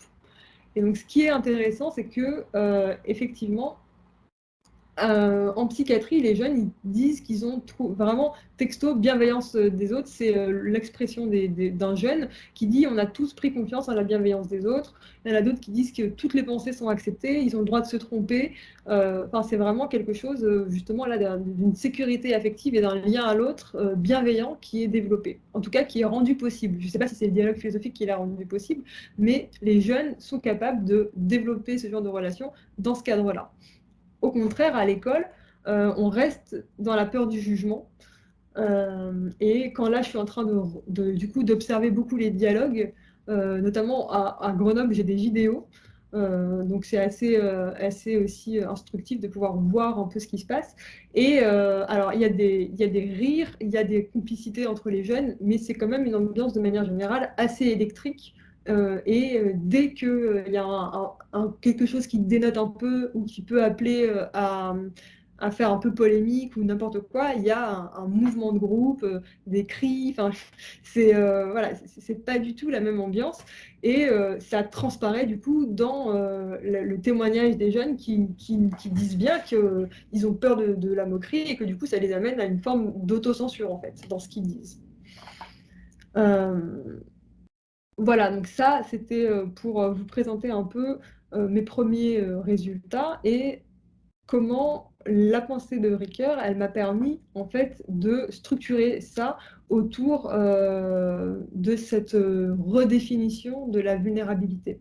Donc pour dire la même chose de manière différente, on pourrait le représenter sur cet axe dont je vous parlais, pâtir, agir de Ricoeur, avec donc là on retrouve la diminution des capacités, plus nombreuses en psychiatrie, mais assez transversales au niveau du développement des capacités. On va avoir des différences par contexte, mais c'est un peu les mêmes choses qui se développent.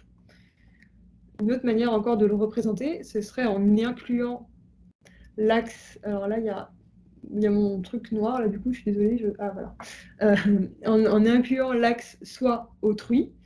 Et alors là, c'est intéressant, je trouve, parce qu'on peut voir que selon la vulnérabilité ou la capacité qu'on a dans le moment, enfin que selon le niveau auquel on se situe du côté du pâtir, il y a certaines formes de relations qui peuvent y être associées, c'est-à-dire que là, on voit que moins on a de capacité, effectivement, plus on assiste au témoignage de relations entre les autres et avec soi-même qui peuvent être difficiles.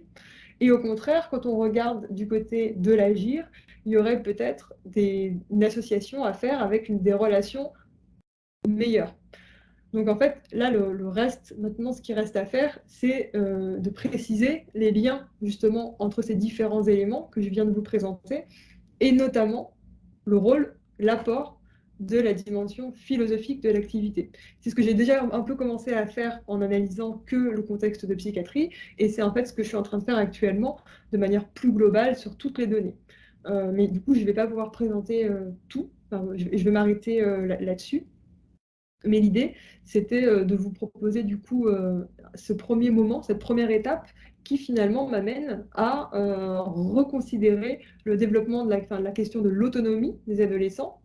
Finalement, le terrain m'a amené à modifier un peu ma perspective et à reconsidérer vraiment tout ça dans un spectre de vulnérabilité. Et du coup, la question qui se pose, c'est quoi finalement, est-ce qu'il y a un rapport avec la construction de l'identité? Ben là encore, en fait, j'en suis arrivée à considérer que oui, alors encore avec Ricoeur, mais il n'y a pas besoin, entre guillemets, de Ricoeur pour penser à ça, dans le sens où il y a un lien qui se fait entre la capacité qu'on a de manière générale et la possibilité de se construire. Donc, ça m'amène à mon dernier moment, qui est de considérer que ces capacités-là, en fait, elles représentent des conditions de possibilité de la construction d'une identité réflexive. Parce qu'en fait, ces capacités, on peut considérer que c'est des formes d'attestation de soi. C'est-à-dire que plus j'ai de capacité à parler, à m'exprimer, plus je peux attester de qui je suis, de ce que je suis, et dans un retour réflexif sur moi-même, prendre conscience aussi de ce que je suis et de qui je suis. Donc en fait, on voit que la construction de l'autonomie, dans ce cadre-là, elle est adossée à la construction de l'identité. Et c'est en développant mes capacités que je vais avoir plus, que je vais pouvoir attester de moi-même et que donc en fait plus j'ai de capacités, plus j'ai de possibilités de me construire en une identité dans la réflexivité. Alors, je ne sais pas si c'est très clair, mais voilà. Donc l'idée, c'est de voir que cette dialectique de la vulnérabilité, dans le dialogue philosophique, elle amène finalement à construire des capacités qui vont être rien de moins que des possibilités de construire une identité. Et c'est là où les éléments que je vous ai présentés de manière théorique vont nous aider à comprendre les différents codes qui ont émergé et de voir comment ces capacités-là, elles vont être mobilisées dans l'identité. Donc, c'est une première analyse qui permet, de redéfinir l'autonomie à partir de la vulnérabilité pour identifier le dialogue philosophique comme un lieu de manifestation de la vulnérabilité tout autant que de construction de capacité. Donc, c'est à la fois un obstacle et le chemin. Et 2, d'identifier les conditions de possibilité d'une construction de soi possible d'un dialogue philosophique par les capacités qui représentent la possibilité pour chacun d'attester de soi-même et d'entrer en relation deux éléments qui sont nécessaires à la construction de l'identité et qui sont mis à l'épreuve à l'adolescence. Donc voilà, comme je l'ai dit, c'est dans la suite de la thèse, ça va être de montrer précisément comment la dialectique de la vulnérabilité, elle peut ou non permettre aux adolescents de se construire une identité et une autonomie dans ce cadre spécifique du dialogue philosophique. Donc c'est peut-être que vous ne vous attendiez pas à ça, mais je trouvais que c'était intéressant parce que en fait, cette analyse-là, elle permet en dernière instance de poser la question de considérer avec importance la spécificité des contextes dans lesquels on insère nos pratiques. Et donc, je vais terminer là-dessus en dernière partie. En gros, l'idée, c'est que je vous propose, mais c'est juste une proposition, et ça fait énormément de temps que je parle, je ne pensais pas parler du tout autant de temps. Je n'ai pas vu l'heure, je suis désolée, mais l'idée, c'est aussi qu'on puisse en discuter. Voilà, je vous propose quelques pistes sur ce qui a émergé dans les analyses des éléments qui vont être déterminants plus ou moins sur ce que les adolescents vont pouvoir retirer du contexte. Et donc, d'abord, moi, juste pour la petite histoire, c'est que j'ai eu beaucoup de mal à trouver un terrain en France et que vous le savez mieux que moi, je pense, parce que vous êtes plus sur le terrain finalement, mais le contexte de l'enseignement secondaire en France, il n'est pas du tout propice à l'intégration du dialogue philosophique, puisque contrairement à l'enseignement élémentaire, on va se retrouver avec un morcellement de l'emploi du temps en petites unités de temps, des profs voilà, et donc, du coup, c'est beaucoup plus difficile d'avoir un moment opportun pour intégrer cette pratique. Ensuite, on voit que le cadre institutionnel, il va beaucoup influencer le rapport des jeunes à l'activité, ce qu'ils vont en retirer, mais aussi comment ils vont percevoir le cadre. Et donc, ça pose la question de évaluation ou pas, parce que oui, au Québec, il y a, comme c'est dans le cadre d'un cours, ils sont évalués, et ils sont aussi évalués sur leur pratique du dialogue philosophique. Et donc, ça pose aussi la question des objectifs visés, puisque, par exemple, est-ce que c'est une pratique simplement pour, comme en France, le but, en gros, c'est de considérer les élèves comme des interlocuteurs valables et de les aider à construire leur pensée, ou est-ce que ça prend place dans un cadre, d'un cours qui vise des objectifs de développement moraux, comme celui de l'ECR, par exemple. Voilà. Et dans les entretiens, il y a des facteurs qui ont émergé, qui se sont présentés comme des conditions favorables au dialogue au niveau des élèves ou au niveau des profs. Et donc, c'était la taille du groupe, le fait que la pratique soit régulière, qu'elle s'inscrive dans le temps, et un élément intéressant, l'engagement personnel de l'enseignant. Ça, c'était autant enseignants que élèves qui l'ont dit. En fait, ça permet aussi d'avoir accès à une autre partie de l'identité du prof, à quelque chose de plus personnel, et ça a l'air de générer des choses très intéressantes pour les jeunes. Donc là, j'en ai pas parlé, mais c'est en travail. Voilà. Alors, j'avais ce tableau-là aussi. Je ne vais pas le présenter plus en détail, mais c'était tout ça, en fait, là, c'est vraiment pour vous donner à réfléchir sur les conséquences, en fait, du cadre dans lequel s'insèrent nos pratiques selon les objectifs qu'on a poursuivis. Et donc là, on a un tableau dans lequel, par terrain, je vous mets les éléments saillants qui définissent la manière dont les élèves perçoivent le cadre de dialogue philosophique, de l'activité, et les conditions que les enseignants ou les soignants ont identifiées pour mettre en place ce cadre. Voilà, donc ce qui est intéressant, c'est qu'on voit par exemple que le cadre, il est pas du tout sécurisant pour les élèves du Québec. Et là, en fait, cet élément du stress, il est rattaché aux pairs, à la crainte des pairs et à l'évaluation. Ils ont un gros stress de performance. Mais par ailleurs, ils ont quand même, on l'a vu, une très bonne maîtrise des habiletés de pensée. Enfin, voilà, c'est complexe. Je vais m'arrêter là, je pense. On pourra revenir sur tous ces éléments pour poursuivre la discussion selon ce qui vous intéresse. Voilà. Ça, c'est une question que je me pose en ce moment. Je vous la partage. Enfin, je me pose vraiment la question de cette différence observée entre la bienveillance possible dans un contexte et pas dans les autres. Si ça vous parle, on pourra en discuter. Et voilà, je vous remercie.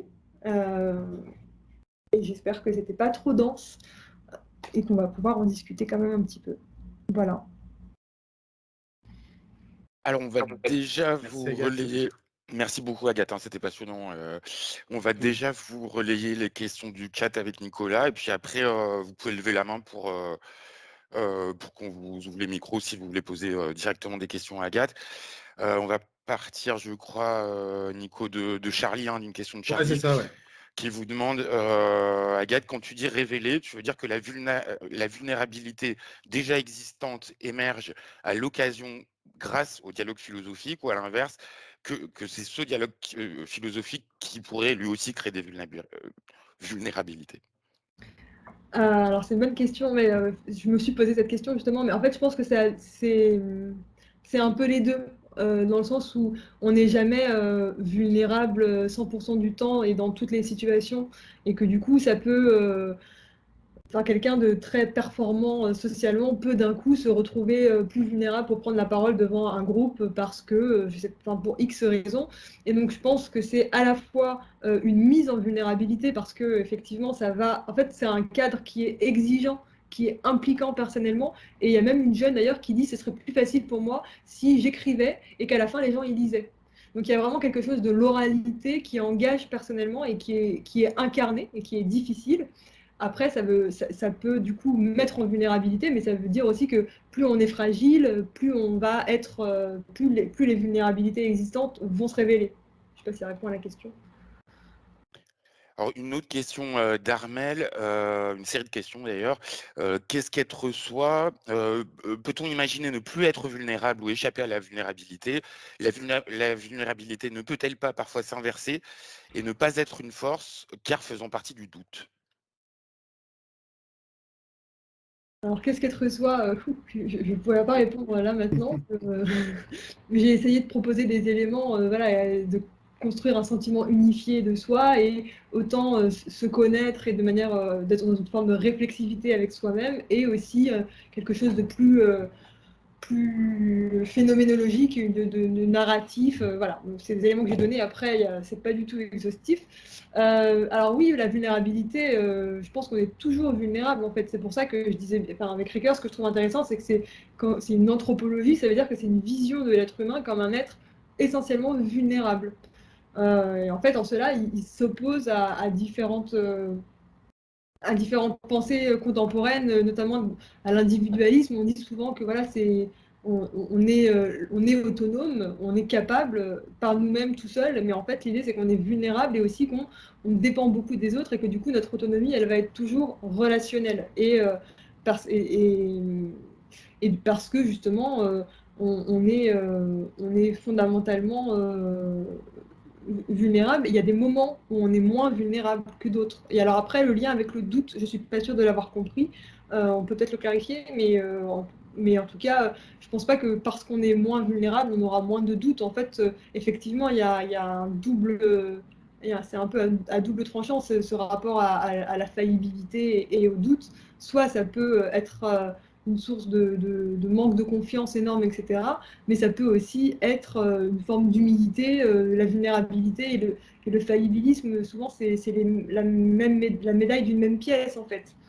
Comme on se sait vulnérable, on a le droit de douter, en fait, au niveau épistémologique. Et d'ailleurs, dans les entretiens, dans tous les, enfin, de milieu Grenoble et psychiatrie, il y a cette idée que le fait de pouvoir avoir tort, de pouvoir se tromper et de pouvoir livrer une pensée incomplète, c'est source de sécurité. Donc en fait, le fait de pouvoir se montrer vulnérable épistémologiquement ou affectivement, bah, ça peut aussi justement rendre moins vulnérable, paradoxalement. Enfin, je sais pas. Tout ça, là, je pense en vous écoutant, mais enfin, n'hésitez pas à prendre la parole pour me répondre, hein. On avait aussi une remarque. Prendre conscience et reconnaître sa vulnérabilité n'est pas évident, car cela peut ouvrir la porte au harcèlement. Dans le cadre des ateliers en présentiel, il peut y avoir une sécurité et une confiance mutuelle, mais quand on sort de ce cadre, et notamment sur les réseaux sociaux, ne peut-il pas y avoir danger à leurs yeux? Euh, Dans le sens où si on reconnaîtrait notre vulnérabilité en dehors de l'atelier. Ouais, le Euh, fait peut-être de l'exposer, de s'exposer d'une certaine manière. C'est vrai que dans le cadre d'un atelier philo, on est plutôt en confiance parce que on sait que on est dans un cadre plutôt bienveillant. Et c'est vrai que euh, sorti de ce cadre-là et exposé peut-être sur d'autres types des médias ou autres, cette vulnérabilité en est vraiment une, quoi, pour le coup. oui, c'est sûr. Alors après, enfin, peut-être que je sais pas. En fait, j'avais pas du tout pensé à ça. C'est intéressant du coup. Mais en fait, la vulnérabilité, c'est un peu moi là qui la propose comme un prisme de lecture. Mais l'idée, c'est pas de dire aux adolescents, vous êtes vraiment vulnérable, acceptez votre vulnérabilité. Enfin, l'idée, c'est pas ça.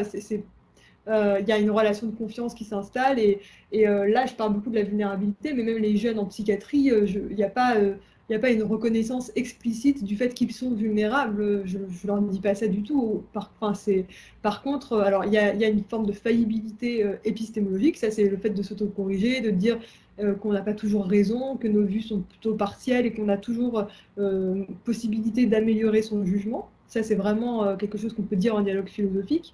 Euh, Après, en fait, je ne sais pas si ça a forcément à voir avec la manière dont les jeunes enfin, vont se considérer eux-mêmes dehors. Par contre, je dirais que l'expérience de justement le fait de pouvoir, parce qu'ils expriment aussi le fait de pouvoir prendre conscience de leur capacité de penser, justement, de s'affirmer, de développer un propos. Il y a une jeune qui dit ça m'a redonné ma voix, donc c'est fort quand même comme terme. Là, on est plus dans la psy. Enfin, c'était une jeune de 22 ans en psychiatrie. Mais donc il y a aussi un mouvement de sécurisation affective qui peut se faire dans l'atelier et qui peut être mis à profit dehors. Après, c'est sûr que les adolescents sont fortement à risque et que le dialogue philosophique, c'est pas la panacée qui va répondre à tous les soucis. Et notamment, ça se passe dans un cadre, là notamment dans un cadre scolaire, par exemple, ça ne veut pas dire que ça va prévenir de vulnérabilité extrême associée au harcèlement, au cyberharcèlement. Enfin, on est dans un monde un peu compliqué là pour les adolescents en ce moment, donc forcément.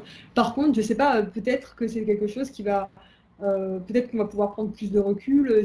Enfin, après, je suis pas du tout pour prôner le fait de parler de ce genre de choses en atelier de philo, mais au détour d'une discussion sur l'amitié, sur le bonheur, etc. Et c'est des choses qui peuvent peut-être permettre de prendre du recul. Mais alors là, on est encore dans un autre niveau de la discussion. Je pense qu'on n'est plus du côté de la vulnérabilité.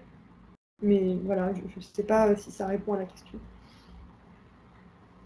Alors Ouais, il y après, avait d'ailleurs une remarque aussi d'Armel enfin, pour compléter, qui disait aussi que les réseaux sociaux sont pas de véritables endroits d'échange, mais plutôt d'opinion, et qu'on peut pas comparer avec des ateliers philo parce qu'il n'y a pas d'échange direct, il n'y a pas d'échange visuel, et qu'on est plus dans de l'émission d'opinion Mm. qu'autre chose, quoi. ouais, n'hésitez pas à lever la main, hein, si vous voulez prendre la parole, on vous la donne. Je passe rapidement sur une série de remarques. Il y a eu plusieurs échanges en fait sur des comparaisons euh, Ouais, entre le Québec et la France, et notamment sur la place centrale de l'argumentation en France, et le focus sur les habiletés de pensée au Québec.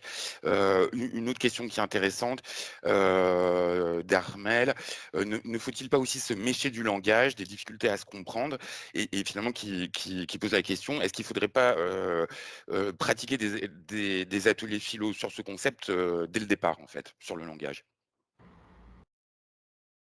C'est une bonne question. Alors là, le langage dans le sens par rapport à, enfin, est-ce que c'est par rapport au code de dire ou est-ce que c'est moi les mots que j'ai relevés des jeunes et du coup leur rapport à eux au langage dans les entretiens?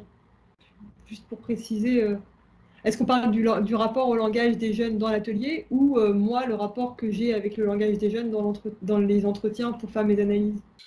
Mais non, mais sinon peut-être, enfin, Je sais crois pas.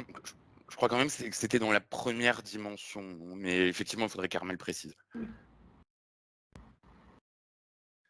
Alors, en attendant, une remarque aussi de Charlie sur la vulnérabilité qui trouve du coup très intéressant les différents terrains pour comprendre notamment les différences entre lycée pro, lycée technique et général. Oui, oui, Oui, bien les sûr. élèves en lycée pro et technique sont souvent, ouais, pardon, j'avais pas vu le début, je me disais, sont souvent en mésestime intellectuelle d'eux-mêmes, en lycée pro et en lycée technique. Mm.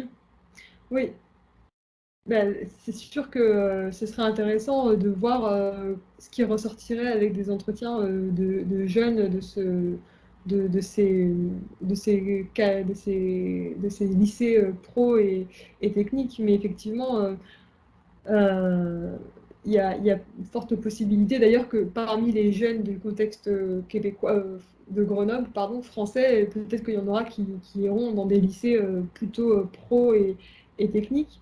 Euh, Après, ce que ça nous dit sur ce qu'ils peuvent en retirer, je sais pas trop, mais euh, moi, ce qui m'intéresse, enfin, ce sur quoi je me questionne justement en ce moment, c'est du rôle de l'institution dans enfin, comment ça se fait en fait que les élèves, ils en arrivent à avoir une telle conception justement de l'institution scolaire, où en fait là. J'en ai pas trop parlé, mais vraiment, ces jeunes de Grenoble, ils caractérisent l'activité philo comme le seul moment où ils peuvent se parler les uns les autres, entendre leur père parler, et où les profs leur posent des questions, pas pour savoir s'ils ont appris la leçon. Et, ça, je trouve ça intéressant. Et le contexte québécois, alors il a aussi il montre qu'il y a une forme d'insécurité affective et de performance, de stress de performance scolaire, etc. Mais on voit aussi qu'en fait, pour avoir vécu au Québec, je sais aussi que l'institution scolaire et la culture est très différente, notamment le rapport au savoir et le rapport, l'implication des jeunes dans leur savoir. Et du coup, ils ont très peu nommé le fait que ce soit un cadre où ils sont pris comme des interlocuteurs valables, enfin un peu moins, presque la moitié enfin plus de la moitié de moins. Et en fait, c'est intéressant parce que peut-être que tout simplement, c'est pas extraordinaire pour eux, quoi. Ils ont l'habitude, en fait, qu'on leur demande ce qu'ils en pensent. Ils ont l'habitude de prendre la parole et de s'exprimer. Donc, je trouve que ça peut permettre aussi de mettre en perspective le poids de l'institution et de comment ça modèle des rapports différents au savoir, à l'école et même à soi finalement, à l'identité. Vous m'entendez? Ah, super, Oui, ça fonctionne. Bonjour Ça y est, Agathe. on y arrive. Alors moi j'avais une petite question.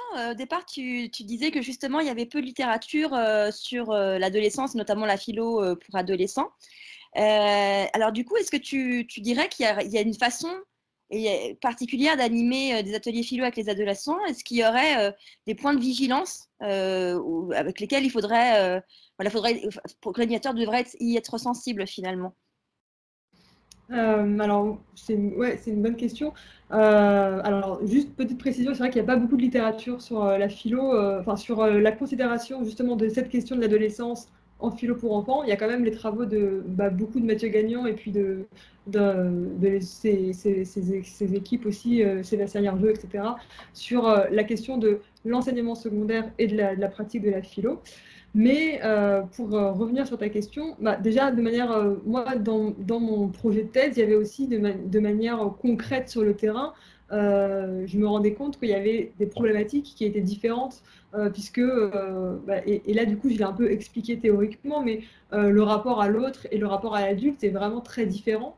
Et du coup, il y a une dynamique de groupe très différente et à gérer. Et donc là, c'est clairement ce qui ressort aussi au collège. Donc en plus, 14-16 ans, c'est vraiment l'âge où les pairs sont hyper importants. Il y a un besoin d'acceptation. On recherche à la fois à se distinguer, mais aussi à être affilié au groupe. Donc il y a un enjeu, et ça, je pense que c'est quelque chose à prendre en compte. Après, l'idée, c'est pas forcément de donner une recette toute faite de comment animer avec des ados ou comment les aider à construire leur identité, parce que bon, ça n'aurait pas trop de sens, mais effectivement, il y a peut-être être sensible au fait que dans le groupe, ça va être quelque chose de plus conflictuel potentiellement qu'avec des enfants, et que du coup, peut-être il va falloir privilégier des petits groupes, quitte à ce que ce soit peut-être un peu moins riche pendant un moment, parce qu'il y aura moins d'altérité justement, mais ça va aider aussi à ce qu'il y ait une parole qui se délie, moins de moqueries ou de phénomènes un peu d'évitement où on va faire des blagues, des choses comme ça. Donc après, je pense que c'est très spécifique à chaque contexte pour le coup, mais ce que ça donne à penser, c'est que effectivement, selon les vulnérabilités et selon les objectifs qu'on va poursuivre, on va pouvoir adapter notre pratique. Donc, je sais pas, je pense que l'idée de prendre conscience de tous ces enjeux, c'est aussi justement d'enrichir nos lunettes d'animateur pour avoir une lisibilité plus fine de l'atelier, en fait. Je sais pas si ça répond à ta question. Si, complètement. Merci beaucoup. Agathe, il y a des participants qui demandent si vous pouvez remettre la dernière slide où vous posiez la question aux participants. Il y a aussi une remarque de Stéphanie Corso là, qui dit: vous avez comparé le contexte scolaire et le contexte psychiatrique. Pour ma part, je n'ai pas du tout le même ressenti entre le milieu scolaire et un établissement pénitentiaire pour mineurs, concernant la révélation des vulnérabilités. Je ne sais pas si, peut-être en attendant que le micro se développe, je ne sais pas si dans le chat, la question peut être complétée. Mais là, comme ça, ce qui me vient, c'est que je ne sais pas non plus si le contexte psychiatrique et le contexte pénitentiaire est comparable. C'est peut-être comparable. En tout cas, je pense que c'est clairement différent. Et ça m'amène aussi à ramener une notion que je n'ai pas développée, parce que voilà, mais les soignants, ils sont vraiment dans un contexte donc de soins. Et l'idée, c'est qu'ils ont qualifié l'atelier d'espace transitionnel. Donc ça, c'est intéressant. C'est une notion qui a été développée par Winnicott, qui est un psychanalyste. Et justement, l'idée, c'est qu'on va pouvoir offrir aux adolescents un cadre qu'on va dire contenant. Donc ça veut dire qu'il va être perçu comme fiable et comme porteur, en fait, ils vont pouvoir se reposer affectivement sur le cadre qui leur est offert. Et donc ça, c'est la condition de possibilité pour qu'il y ait le déploiement d'une pensée, le déploiement d'un langage, et parce qu'on est sécurisé affectivement. Donc d'une part, je ne sais pas si ça, c'est possible à mettre en place dans des conditions de détention pour mineurs. Moi, je sais que j'ai assisté je suis allée une fois à Nanterre observer la pratique de Justine Boucher. Et alors, de ce que j'ai vu, c'était hyper intéressant, mais c'est très différent en fait comme enjeu, parce que là, les jeunes, ils viennent, alors ils ont une injonction de soins, mais ils sont pas obligés. Il y en a qui sont majeurs, et d'ailleurs, ils viennent pas souvent. Enfin, je veux dire, il y a ils sont quand même libres, et ils sont dans un processus de soins. Donc, ils sont avec des gens qui sont fondamentalement dans une recherche de leur faire du bien. Alors, je dis pas qu'en centre pénitentiaire, c'est pas le cas, mais le but, c'est pas. Enfin, je pense qu'il y a une spécificité quand même de la prison qui est assez différente. Voilà. Oui, ça avait été évoqué par Myriam Mécoire l'année dernière. Vous pouvez retrouver le webinaire sur le Géniali. Une petite remarque d'Esther aussi qui était intéressante, d'où peut-être l'importance de l'écrit à intégrer si possible dans les ateliers. Il permet une différenciation importante, il me semble, dans ce cadre. Ça, c'est vrai que c'est intéressant. Et après, donc, des remarques sur la qualité de la notion d'attestation à soi, et donc la question d'Alban. Mais qu'en est-il alors du développement du care thinking dont parle Lippmann? La communauté de recherche ne prend-elle pas en charge cette vulnérabilité, le collectif, pour lui permettre de s'exprimer, de se penser? Alors ça, c'est une grande question. Effectivement,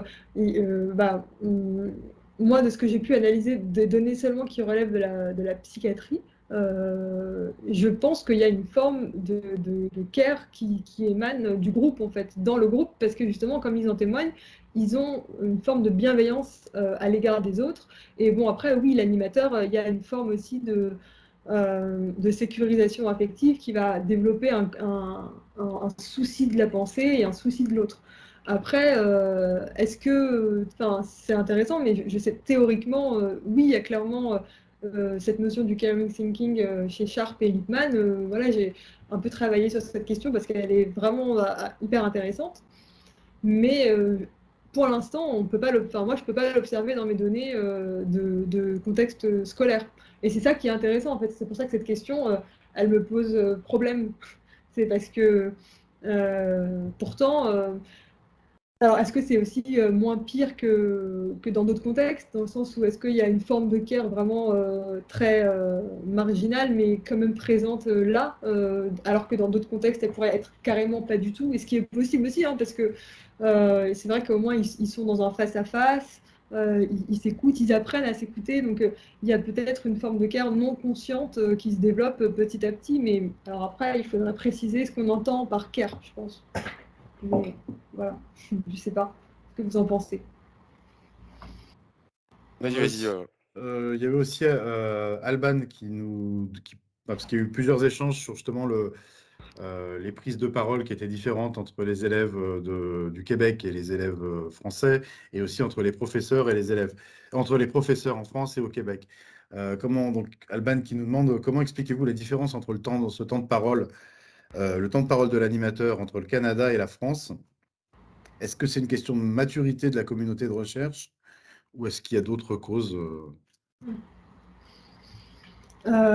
Alors cette notion de maturité de la communauté de recherche, elle est pertinente. Je pense que effectivement, là c'était un groupe qui avait moins parce qu'en fait le groupe que j'ai observé au Québec, c'est un peu, il a commencé de janvier à juin. C'est pas exactement la même organisation du temps, et donc du coup c'est un groupe qui se connaissait depuis le mois de septembre, même depuis fin août, en tant que groupe classe, mais qui a commencé le CR seulement au deuxième semestre en fait.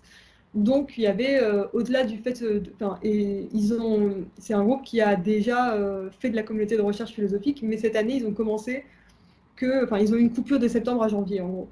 Mais ça veut dire qu'ils avaient une pratique antérieure qu'ils ont pu conjuguer à plus de familiarité d'eux comme groupe.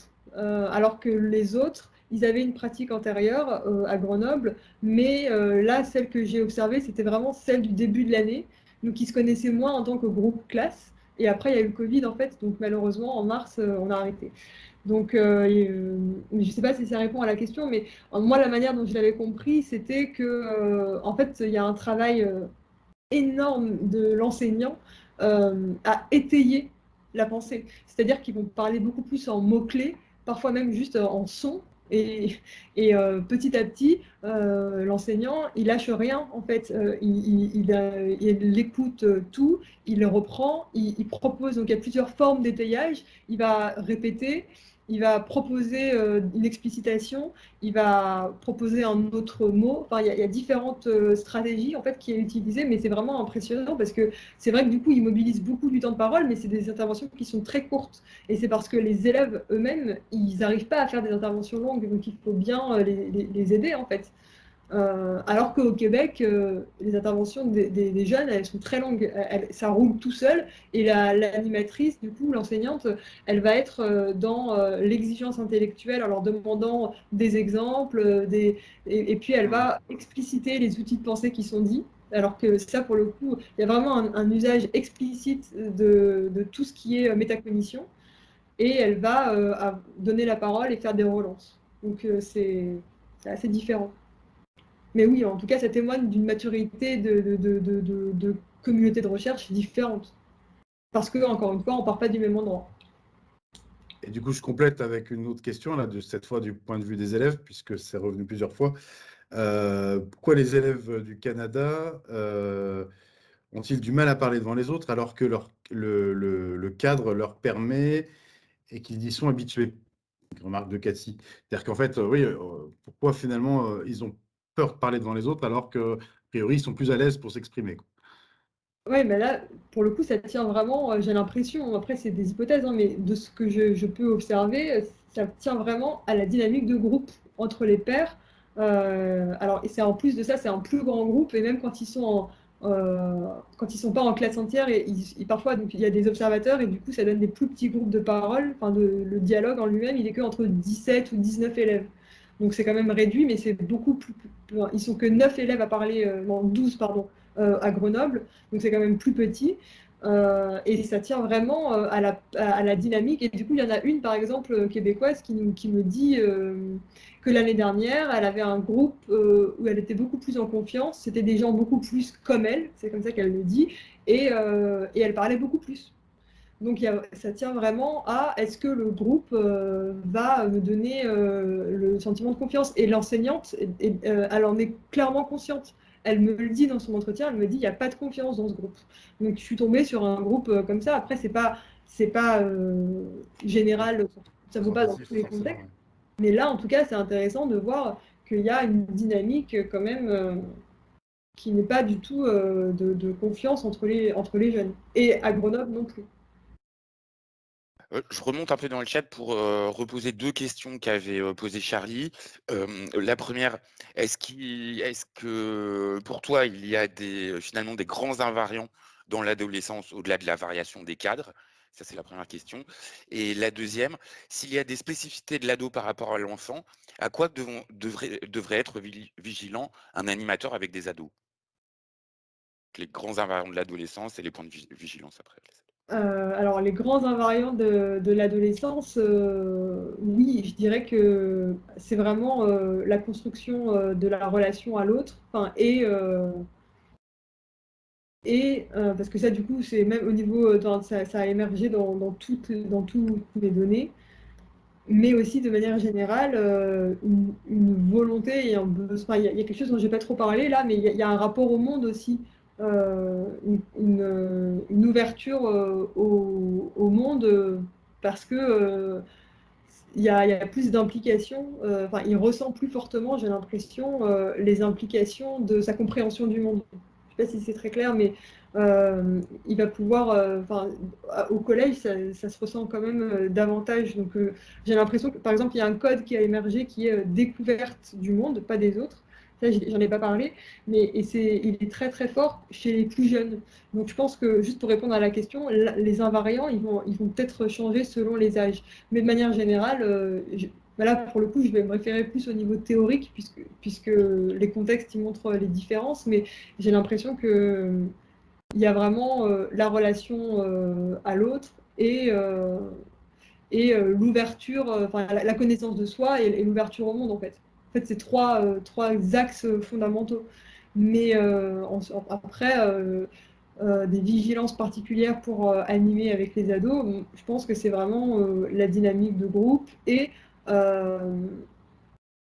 parfois, du coup, je pense qu'il va falloir être. Enfin, ça m'amène vachement à la question du compromis, quoi.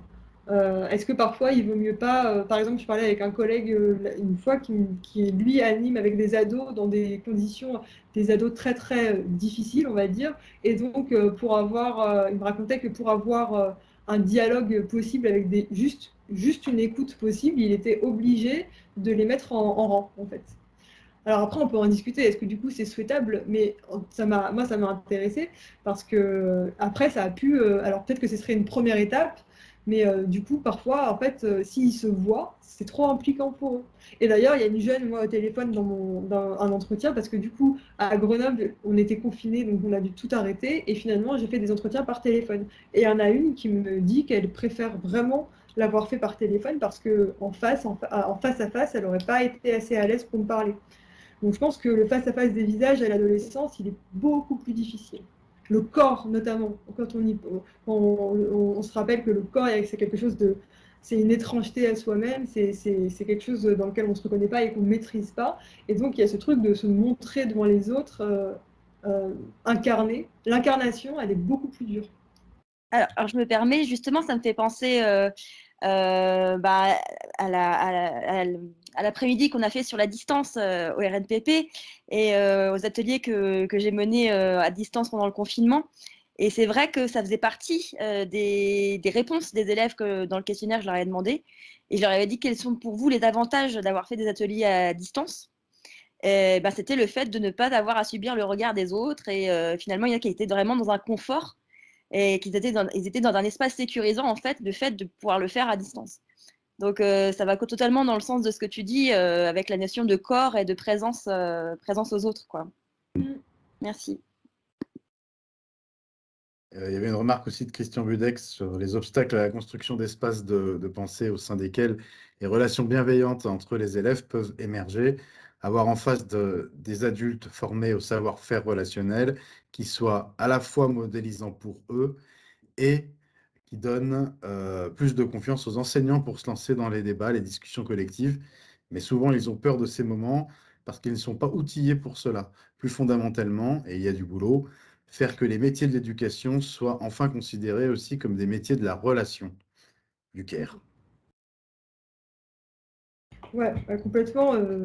Ce que tu dis, ça me fait penser, Christian, justement à l'enseignant de Grenoble qui me disait que ce qu'il trouvait intéressant aussi, c'est que lui, il avait l'impression qu'il pouvait. En fait, ça a changé sa relation à l'enseignement. Donc, il est beaucoup plus, de manière générale, dans une posture de questionnement, même des savoirs, etc., avec les élèves. Et qu'en fait, il avait l'impression qu'en atelier philo, il pouvait aussi donner une autre image justement de l'enseignant à ses élèves et ce qui est intéressant c'est que ça a fait un écho parce que les élèves en parlent de ce rapport à l'enseignant qu'ils trouvent dans le dialogue philosophique. Donc effectivement, je pense que c'est intéressant ce que tu amènes parce que ça se pourrait que la relation à l'adulte et à un nouveau modèle relationnel à l'éducateur, ça soit quand même quelque chose d'assez assez propice justement à construire quelque chose de bienveillant entre les élèves. Ouais, c'est vrai. En tout cas, c'est vrai que c'était passionnant, Agathe. On avait, depuis 3 ans qu'on fait les parcours,